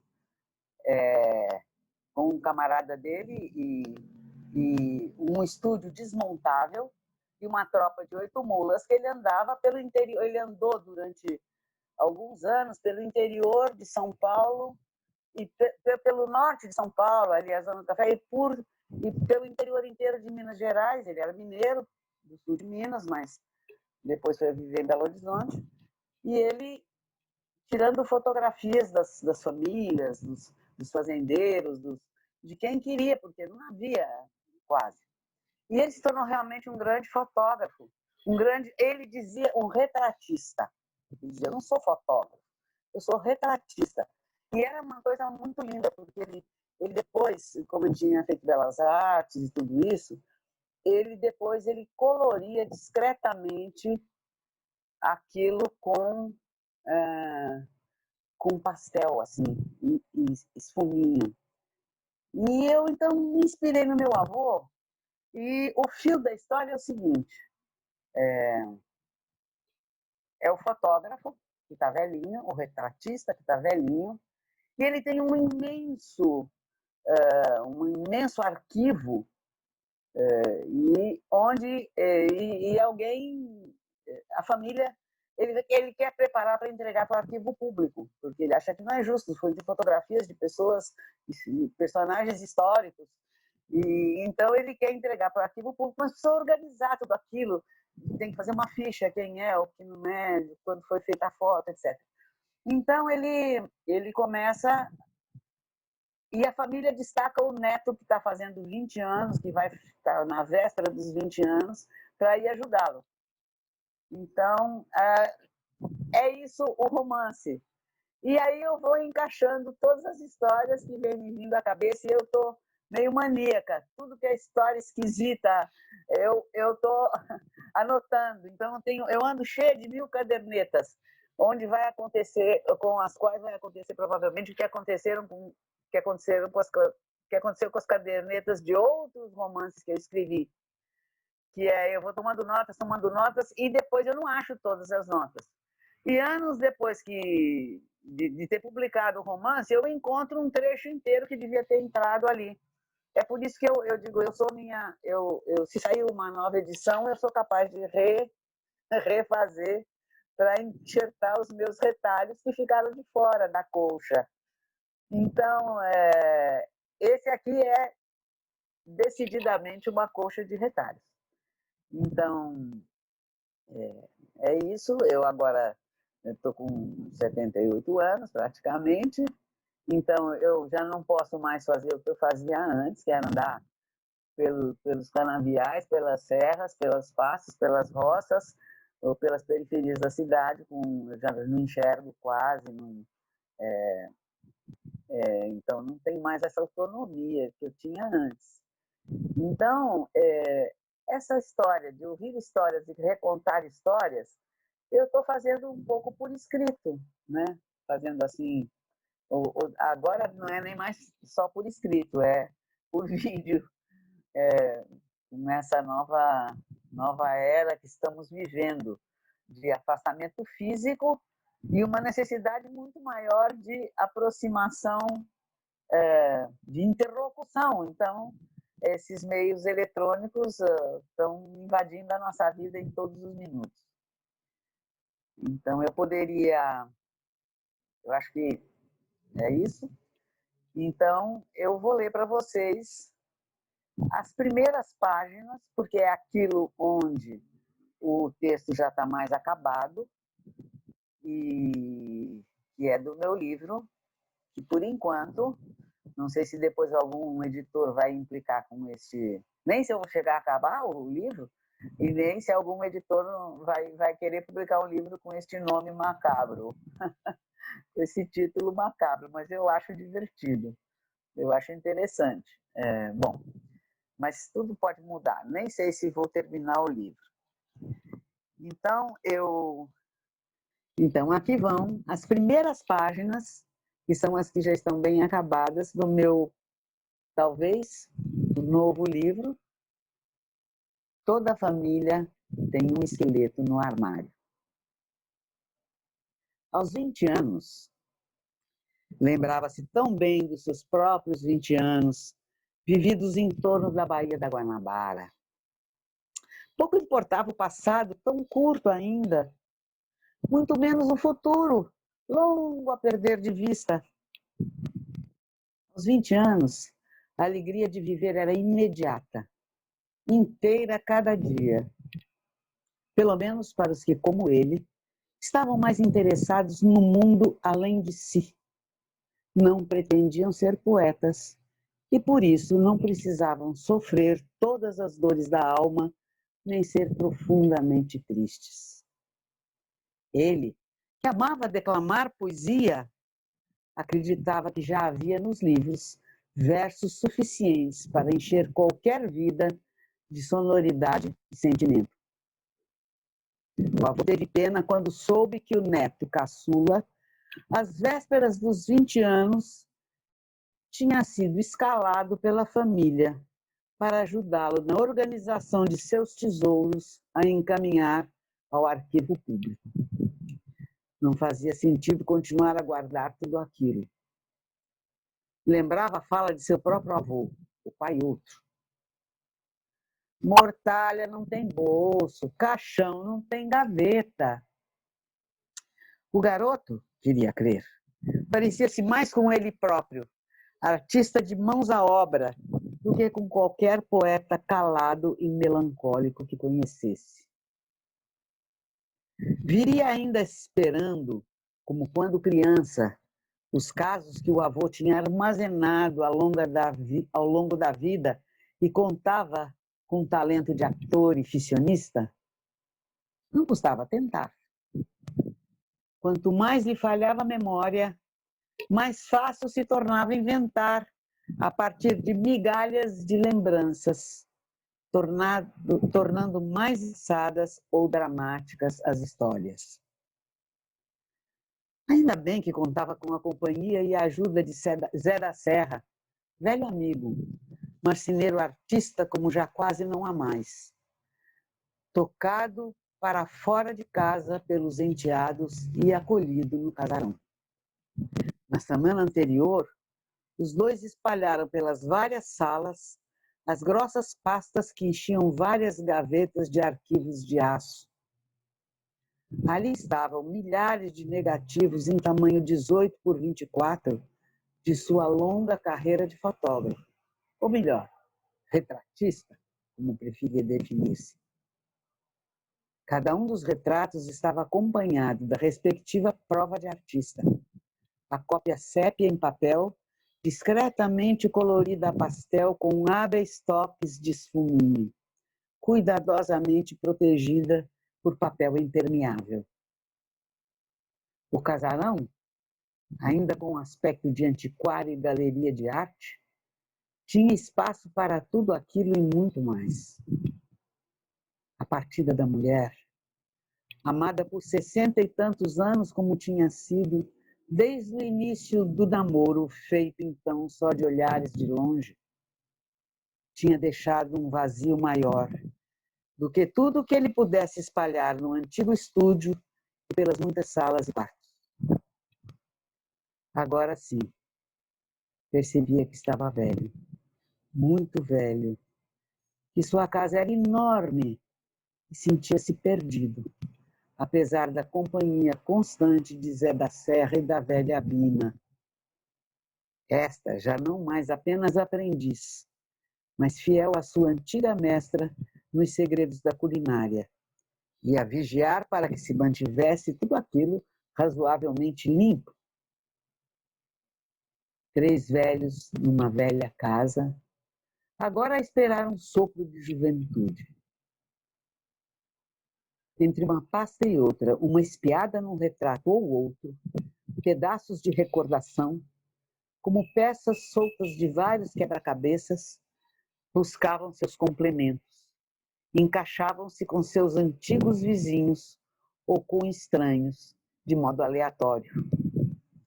A imaginação, mais livre agora, na falta do freio das certezas, ia espontaneamente preenchendo as lacunas e novas cenas completas e encadeadas vinham surgindo do imenso e desordenado depósito de antigos jogos desmontados, restos misturados de sua sempre aventurosa vida de artista.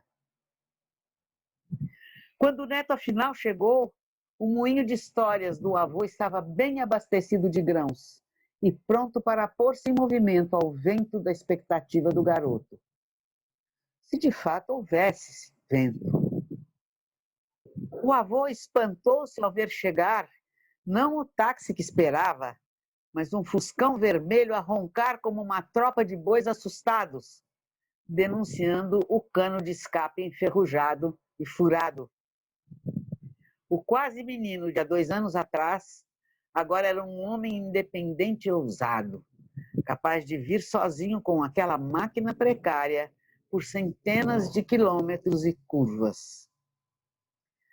O longo abraço entre os dois foi de carinho e admiração mútua. Sem ser preciso dizer nada, dirigiram-se, braço de um sobre os ombros do outro, para a grande mesa de jantar onde se espalhava a imensa e costumeira oferta de quitandas, queijos, compotas, frutas frescas, garantia da autêntica mineirice daquela casa. O rapaz não se conteve. Que saudades da avó! Olharam-se os dois e se viram refletidos um na lágrima do outro. A chegada de Bina com mais um cestinho de brevidades mudou o rumo das emoções. Ali estava o passado, tornado tão presente como hoje. A comilança e a conversa foram quase tão alegres como sempre. E duraram horas, apenas interrompidas pelas mudanças do cardápio sobre a mesa. Retirados os pratos da farta merenda, vieram os do jantar, e depois o chá, o café e o queijo da ceia. Após tanta conversa e recordações auditivas e gustativas, já à noite alta, só lhes restava esticar o corpo no frescor dos lençóis recém-passados e alongá-las como sonhos, sem fronteira clara, entre imaginação e memória. Foram-se. O menino subindo os degraus de 2 em 2 e observando, do alto, a cabeça um pouco curvada e os finos e esvoaçantes cabelos do avô sobre suas amplas entradas e a testa larga, incrivelmente lisa, sem as rugas que lhe vincavam o resto da face. Um banho de chuveiro. O menino quer, como desde cedo o avô lhe ensinou e agora se lembra, um banho quente ou morno e afinal uma chuveirada fria. Choque térmico, meu filho, fortalece a gente. Não vê que como eu ainda estou forte e espigado, apesar dos muitos e muitos anos passados além da conta? Conselho do seu pai, nunca abandonei. Aquilo é que era mais do que um médico, um sábio que compreendia profundamente a natureza humana. Tudo o que ele me aconselhou sempre mantive e não posso me queixar do resultado. Pensei que morria quando sua avó se foi assim de repente. Mas depois me lembrei e me dei conta de que ainda estava em dívida para com vocês, porque ainda não lhes havia contado todas as histórias. Então recomecei a cuidar de mim como seu pai me ensinou. Estou aqui, pronto para lhe contar mais histórias. Durma bem, meu neto. O menino não tardou a adormecer, depois de um dia de estrada e conversa. Quando o sol lhe atingiu as pálpebras por uma fresta da janela, duvidou de que já houvesse transcorrido toda uma noite e parte da manhã. Lembrava bem do relógio de sol que o avô um dia tinha desenhado na parede daquele quarto para que o neto aprendesse a avaliar a hora pela posição daquele único e esguio raio de luz que vencia a janela. Era, afinal, um mestre pedagogo aquele velho. Sentiu cheiro de café, queijo, pão fresco e o estômago venceu sua vontade de continuar ali para sempre, relembrando. Para o avô já era dia alto quando o rapaz acordou. Às 8 da manhã estavam suas roseiras cuidadosamente podadas, os botões entreabertos arranjados em buquês, nos belos jarros de porcelana ou cloisonné, espalhados pela casa, tudo cuidadosamente feito só por ele, como desde sempre fazia. Para saudar a mulher amada, quando ela descia os degraus em seu penhoar de fino tafetá furtacor, e para estender-lhe a mão ao pé da escada. Estava ele, como sempre, já banhado, a barba escanhoada, o mesmo perfume entranhado na pele desde a juventude, o perfeito nó da gravata, as calças bem vincadas e os sapatos lustrados. Continua fiel apenas às rosas cor-de-rosa, avô? Então, nunca me interessei por rosas que não sejam cor-de-rosa, uai. Para mim não fazem sentido? Venha, tome seu café enquanto eu dou um pulo lá embaixo, até a esquina onde hoje deve estar meu velho amigo com aqueles abacaxis dele, a perfeição de Lagoa Santa. Espere um pouquinho, vô, que eu o levo de carro. Não, meu filho, se não for para eu andar a pé e apreciar a cidade devagarinho, de que me serve ter operado a catarata dos olhos? É minha compensação, pois essa operação me trouxe também desgosto. Mas como, vô? Não ocorreu tudo tão bem, feito pelo melhor oculista do país? Sim, quanto a isso não há dúvidas. Mas acontece que, para mim, correu bem um bocadinho demais e me trouxe certas desilusões. Agora já não acho mais tão bonitas todas as mulheres. Vejo rugas, papadas, manchas, onde só antes via beleza.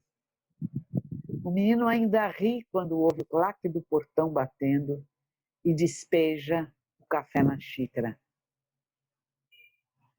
Esse é o meu avô de sempre, pensa. Interessa-lhe tudo o que é bonito, mais ainda quando é ele mesmo a produzir as belezas. E pronto, agora por aqui é o que está pronto. Obrigada pelo interesse de vocês, pela gentileza de vocês. E um beijo grande. Cuidem-se muito bem, porque vocês têm que durar muito, viu? A gente já está dispensada. Eu sou Regina Azevedo, sou poeta, moro aqui em Natal. Nasci em 2000, sou uma criança ainda praticamente. Sempre escrevi, mas comecei a escrever poesia com alguma consciência mais com 12 anos. E aí, depois disso, eu não parei mais. Fiquei fissurada em palavra, em escrita, em leitura, em sarau. E criei um sarau de poesia na minha cidade, que era o Iapôs Poesia. E a gente se reunia mensalmente em parques, em livrarias, para ler poesia, para falar poesia. Publiquei alguns livros também. O último deles é o Pirueta, que foi lançado pelo Selo do Burro. E eu escrevo muito sobre coisas que me incomodam, positiva ou negativamente, coisas que me tocam, coisas que as pessoas falam e me chamam a atenção, coisas que acontecem ao redor, sobre um carro que passa, sobre um bicho, sobre uma piada, enfim. Escrevo muito sobre esse cotidiano e sobre reinvenções do cotidiano. Nessa quarentena, primeiro, eu passei por um processo muito de retorno à leitura, porque por estar mais em casa e ter mais o silêncio, eu acho, eu recuperei um nível de leitura melhor. Eu faço letras na universidade, então lá a gente lê muita coisa, né? Vocês devem imaginar. Mas não estava lendo muito coisas assim, livros que eu há muito tempo queria ler, por exemplo. Não tinha muito tempo para essas leituras. E nessa quarentena eu recuperei isso, e isso me moveu também muito para escrever, para voltar a escrever, para escrever de um jeito diferente. Então, assim, uma inquietação que eu sempre tive enquanto mulher, enquanto artista, enquanto poeta, é pensar o corpo, pensar o desejo feminino dentro da poesia. Então, sempre foi um tema que eu gostei demais, mas era um tema que, talvez por eu ser muito nova, nordestina, e ter crescido ouvindo muitas coisas, ter começado a publicar e ter ouvido muitas coisas, eu me polia um pouco. Nessa quarentena, eu acho que eu consegui me despir mais disso e assumir esse projeto enquanto um projeto mesmo. Escrever sobre desejo feminino, escrever sobre mulheres, escrever sobre o corpo, numa ideia de que falar sobre esse corpo é recuperar ele, trazer ele para nós mesmas. Dizer, esse corpo é meu, eu posso, eu vou fazer com ele o que eu quiser, eu vou me expressar através dele. E isso tem me interessado bastante. Eu acho que nesse momento assim de pandemia, mas não só, a gente precisa desses movimentos de voltar a nós. A gente às vezes se sente muito perdido, né? As pessoas estão falando bastante disso, que é um momento de reflexão, um momento de repensar movimentos. E, para mim, o movimento que eu tenho repensado muito é essa minha relação com a escrita e a relação com o corpo na escrita. Então, eu sempre fui fissurada em mulheres poetas como Adelaide Ivanova, como Angélica Freitas. Foram minhas primeiras leituras de poesia que me impactaram, e Adília Lopes também, Adélia Prado. E eu não conseguia, assim, eu sempre amei, mas eu escrevia, e se eu escrevesse esses poemas eu deixava meio de lado, por um pudor pessoal, mas que na verdade era um pudor social, né? Um pudor em relação aos outros, o que os outros iam dizer, o que os outros iam pensar, como isso ia ser recebido. Então, nessa quarentena eu resolvi assumir isso, assim, e tem sido muito interessante. O processo em si dos poemas é um processo muito de inventividade. Então, eu gosto de escrever fazendo exercícios de escrita. Muitas e muitas vezes eu tenho uma ideia, por exemplo, de alguma coisa que eu quero escrever sobre, alguma situação, ou, enfim. E eu primeiro preciso ter as palavras diante de mim. Então eu escrevo muito, muito, muito no papel. Tenho dificuldade em escrever direto no computador, quando se trata de poesia. E escrevo no papel, coloco as palavras ali diante de mim. E elas me dão um guia, sabe? Eu acho que às vezes o poema está muito preso, né? O poema está preso e a gente tem que conviver um pouco com ele. Então eu tento fazer esses processos, eu tento entender o que é que eu estou querendo dizer para pensar em como dizer. Porque a gente sabe que poesia também é muito isso, literatura é muito isso, é como se diz, né? Então eu tenho essas inquietações e sempre tenho escrito esses poemas falando eles em voz alta, vivendo os poemas mesmo, sabe? Eu acho que quando a gente fala, eles ficam mais vivos, mais potentes, mais reais, mais tudo. Eles realmente, quando a gente fala os poemas, é que dá para saber se é um poema, se pode ser um poema para a gente. Então, eu separei um trechinho do que eu tenho escrito nessa quarentena, nesse projeto. Ele não tem título, o poema. Olha, cansei de chorar as pitangas da tua ausência. De cão abanando o rabo, virei gata no cio. Saudade do teu corpo em cima do meu, colado suado. Cruzaria o continente só para ter de novo o gostinho de sentar na tua cara. É isso. Então, assim, é um desses poemas. Tenho escrito também coisas mais curtas, coisas mais concisas. Eu acho que porque muitas e muitas vezes o desejo, o corpo é algo mais conciso e potente, mais conciso e forte, é algo mais intenso, assim. Então, esses poemas têm saído a essa maneira. São poemas que variam muito, assim, se vai ser muito explícito, pouco explícito, se vai ter mais metáfora. Mas eu tenho adorado escrever isso, tenho adorado viver esse corpo no poema e viver o poema no corpo também. Bom, eu sou Verônica Stiger, sou escritora, claro, senão não estaria aqui. Eu já tenho 12 livros publicados, né? Eu acho que não vou me alongar muito nessa apresentação, vou falar já desse projeto que, por incrível que pareça, está em andamento, né, no meio dessa pandemia, né? Eu achei que eu não ia conseguir, na verdade, levar nenhum projeto adiante, porque é um período muito complicado, né? Um período que tira um pouco a nossa concentração, né? Eu imagino que não só a minha, mas a de várias pessoas, né? Então está sendo um pouco difícil se concentrar nas coisas, mas dentre os vários livros que eu queria dar seguimento, né? Os livros que eu gostaria de desenvolver um pouco mais, teve um deles que me pareceu perfeito para esse período, né? E esse livro, que já tem um título, né? Eu acho que já não é mais tanto um título provisório, né? Acho muito difícil eu trocar esse título, e que ele se chama Krakatoa, né? Então, Krakatoa é o nome de um vulcão,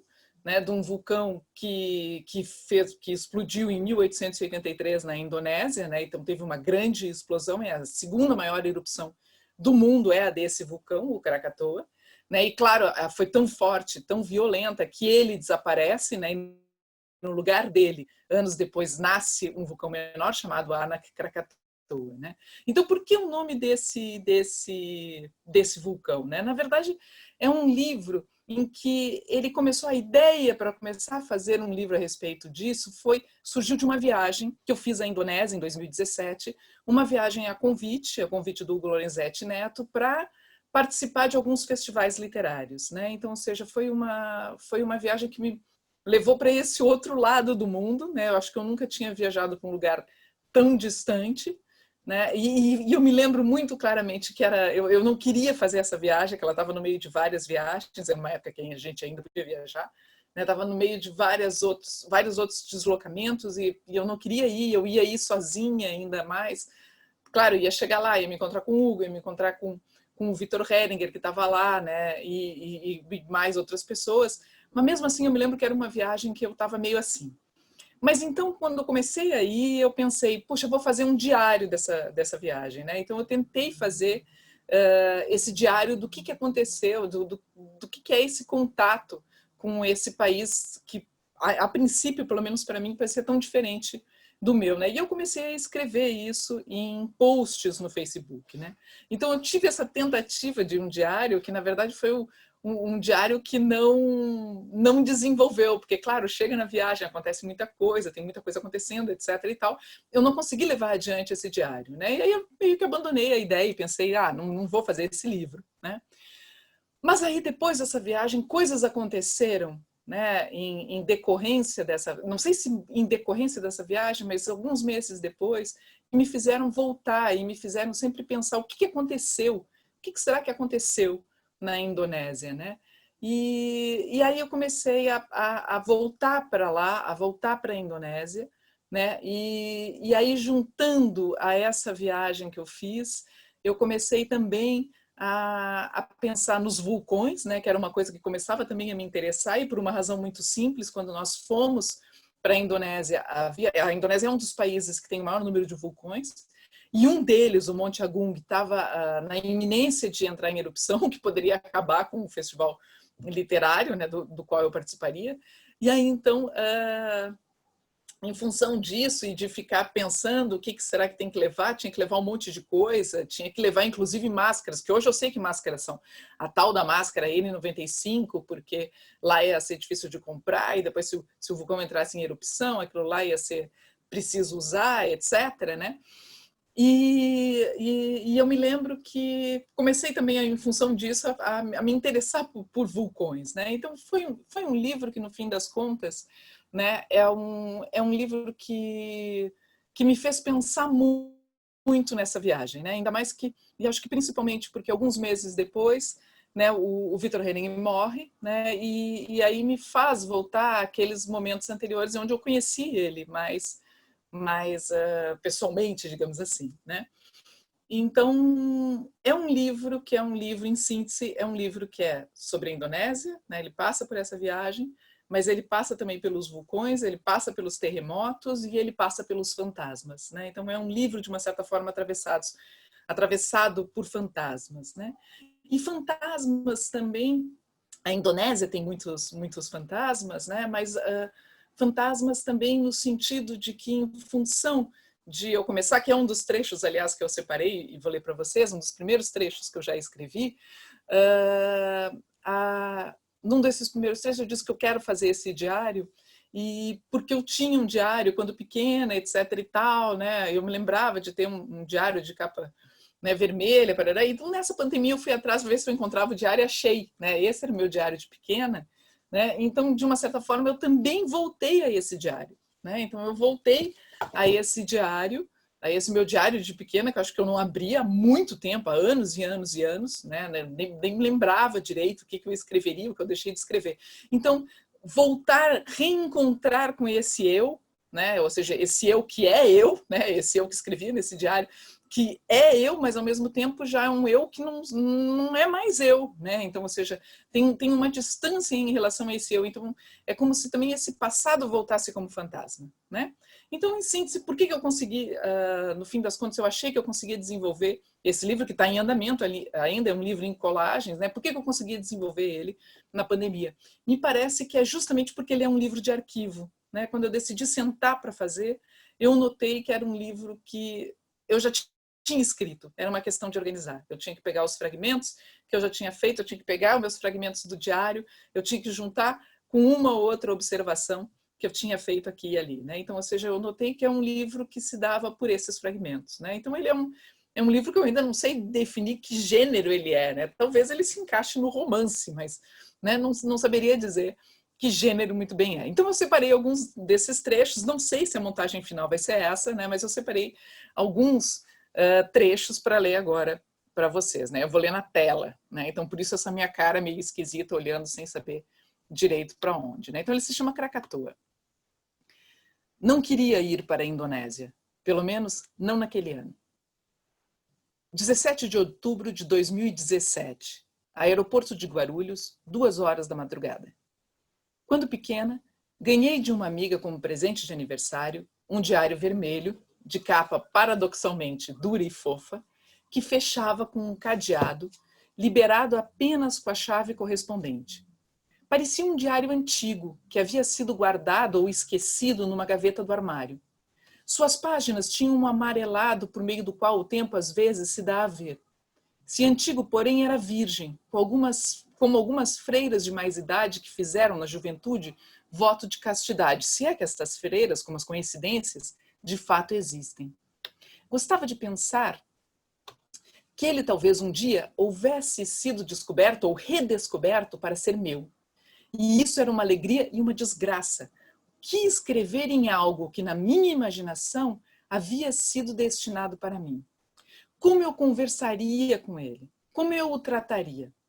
Ele seria como um padre a quem me confessaria? O cadeado me induzia a pensar no que não se deve falar à luz do dia, além de estar na época da primeira comunhão. O que haveria de tão sério para escrever que exigisse ficar em segredo? Tinha 10 ou 8 ou 9 ou 11 anos, e não lembro se foi uma decisão consciente começar me dirigindo a ele com o tradicional querido diário. Mas lembro que nunca me senti à vontade com este tratamento, porque sabia não ser o adequado. Por essa razão, talvez nunca tenha conseguido manter um diário. Esta será a minha segunda investida, uma tentativa de diário de ida à Indonésia. Nunca fui tão longe e sozinha.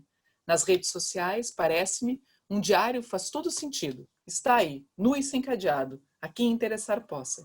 Embora creia que, na verdade, escrevo especialmente para o Eduardo, para que ele esteja sempre comigo, mesmo à distância. 25 de setembro de 2017. Caros amigos, nos últimos dias, as autoridades locais vêm se preparando para a possível erupção do Monte Agung, a 35 quilômetros a nordeste de Ubud.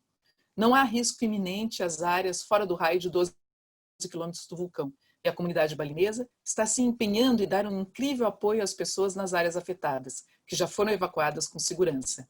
Nesse momento, é muito cedo para especular como uma erupção afetaria o Ubud Writers and Readers Festival, se é que afetaria.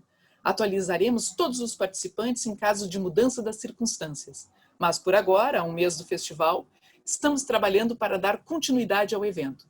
Por favor, não hesite em nos contatar em caso de dúvida ou de alguma preocupação específica.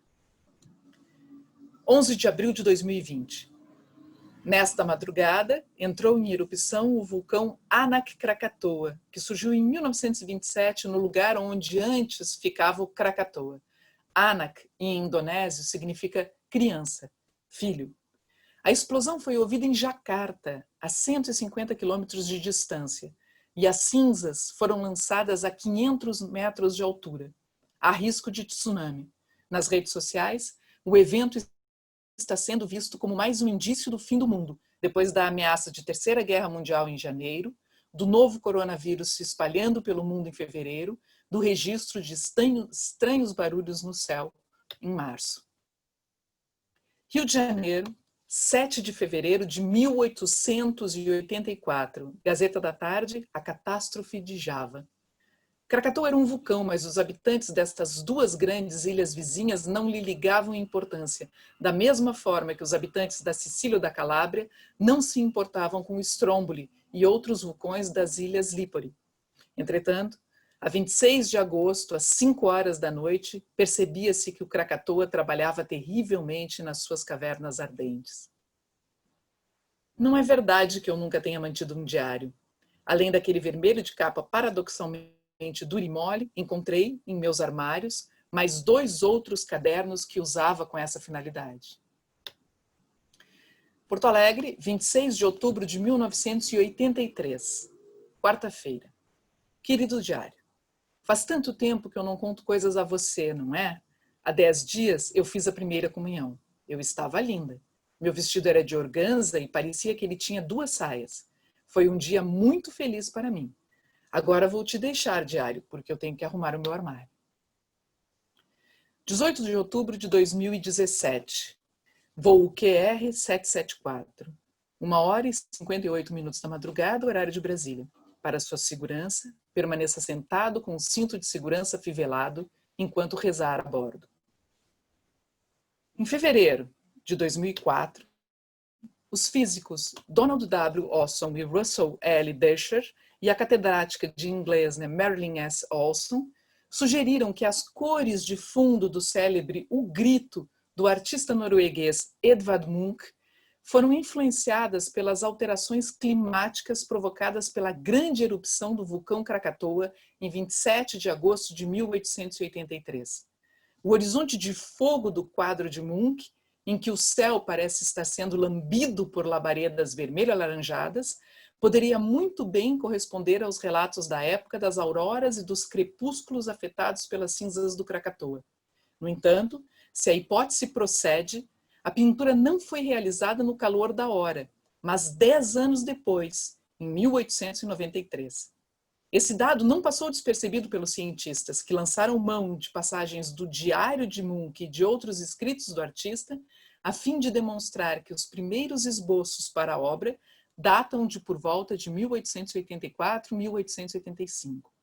Poderiam ter lembrado, a propósito, a anotação de 1890 de Munch, em que ele diz: "Eu não pinto o que vejo, mas o que vi." Uma década depois do ocorrido, as cores sanguíneas do céu voltam à superfície pictórica não como fato, mas como sensação. Não como realidade, mas como visão, fantasma, assombração. Uma semana depois da morte do meu avô, eu o vi, no meio da madrugada, parado diante da pequena televisão em preto e branco que era dele e que ele havia nos deixado antes de se separar definitivamente da minha avó e de ir morar a 493 quilômetros de Porto Alegre. Minha irmã, que dividia o quarto comigo, se esgoelava chorando na cama ao lado. Quando nossa mãe apareceu assustada para saber o que havia acontecido com ela, eu disse: "Não precisa se preocupar, mãe. A Lena está vendo o vô." 2 de julho de 2020. Um homem foi detido nesta madrugada em Manaus por ter roubado o corpo da avó do cemitério e dançado abraçado com o cadáver pelas ruas da cidade. Quando surpreenderam no Beco dos Pretos, populares e familiares o amarraram num poste e chamaram a polícia. Na delegacia, o homem afirmou que tudo o que queria era fazer um transplante na avó para trazê-la de volta à vida, porque sentia muita saudade. Pretendia fazer o mesmo com outros parentes mortos. Nesses últimos 2 anos, não foram poucas as vezes em que foi visto no cemitério conversando com a avó falecida. 13 de abril de 2020. A cidade de Kepu, na Indonésia, foi assombrada por fantasmas recentemente. Misteriosas figuras envoltas em mortalhas brancas com os rostos cobertos de pó compacto e os olhos bem delineados em preto têm pulado de repente diante de passantes desavisados e, em seguida, desaparecido na escuridão. Trata-se de um pequeno exército de Pocong, personagem do folclore indonésio que representa as almas mortas, contratado pelo governo local para patrulhar as ruas. Esperava-se que a antiga superstição mantivesse as pessoas em casa e, assim, a salvo do novo coronavírus. Mas tão logo os voluntários fantasiados começaram a aparecer nas ruas, o efeito foi o inverso. Todos queriam sair para ver as aparições. Num caderno de 1908, Munch anotou: "De noite, sonhei que havia beijado um cadáver e me levantava com medo. Os lábios pálidos e sorridentes de um cadáver eu beijei. Um beijo frio e úmido. Era o rosto de Fru L." Bom, gente, era isso que eu havia separado. Eu espero que esses fragmentos todos façam algum sentido, né? Porque a minha ideia agora é justamente tentar reunir esses fragmentos. Eu acho que dá para ter uma ideia do que eu pretendo montar nesse Krakatoa, né? Então, jogando com essas experiências de fantasmas que, na verdade, atravessam os tempos, né? Com as experiências dos vulcões, que também atravessam os tempos, né? E juntando também com essa memória dessa viagem à Indonésia e dessa volta, né, ao meu diário de infância e, por tabela, à minha infância, né? Então, ou seja, também quando os meus colegas de colégio voltam de uma certa forma, como fantasmas. Era isso.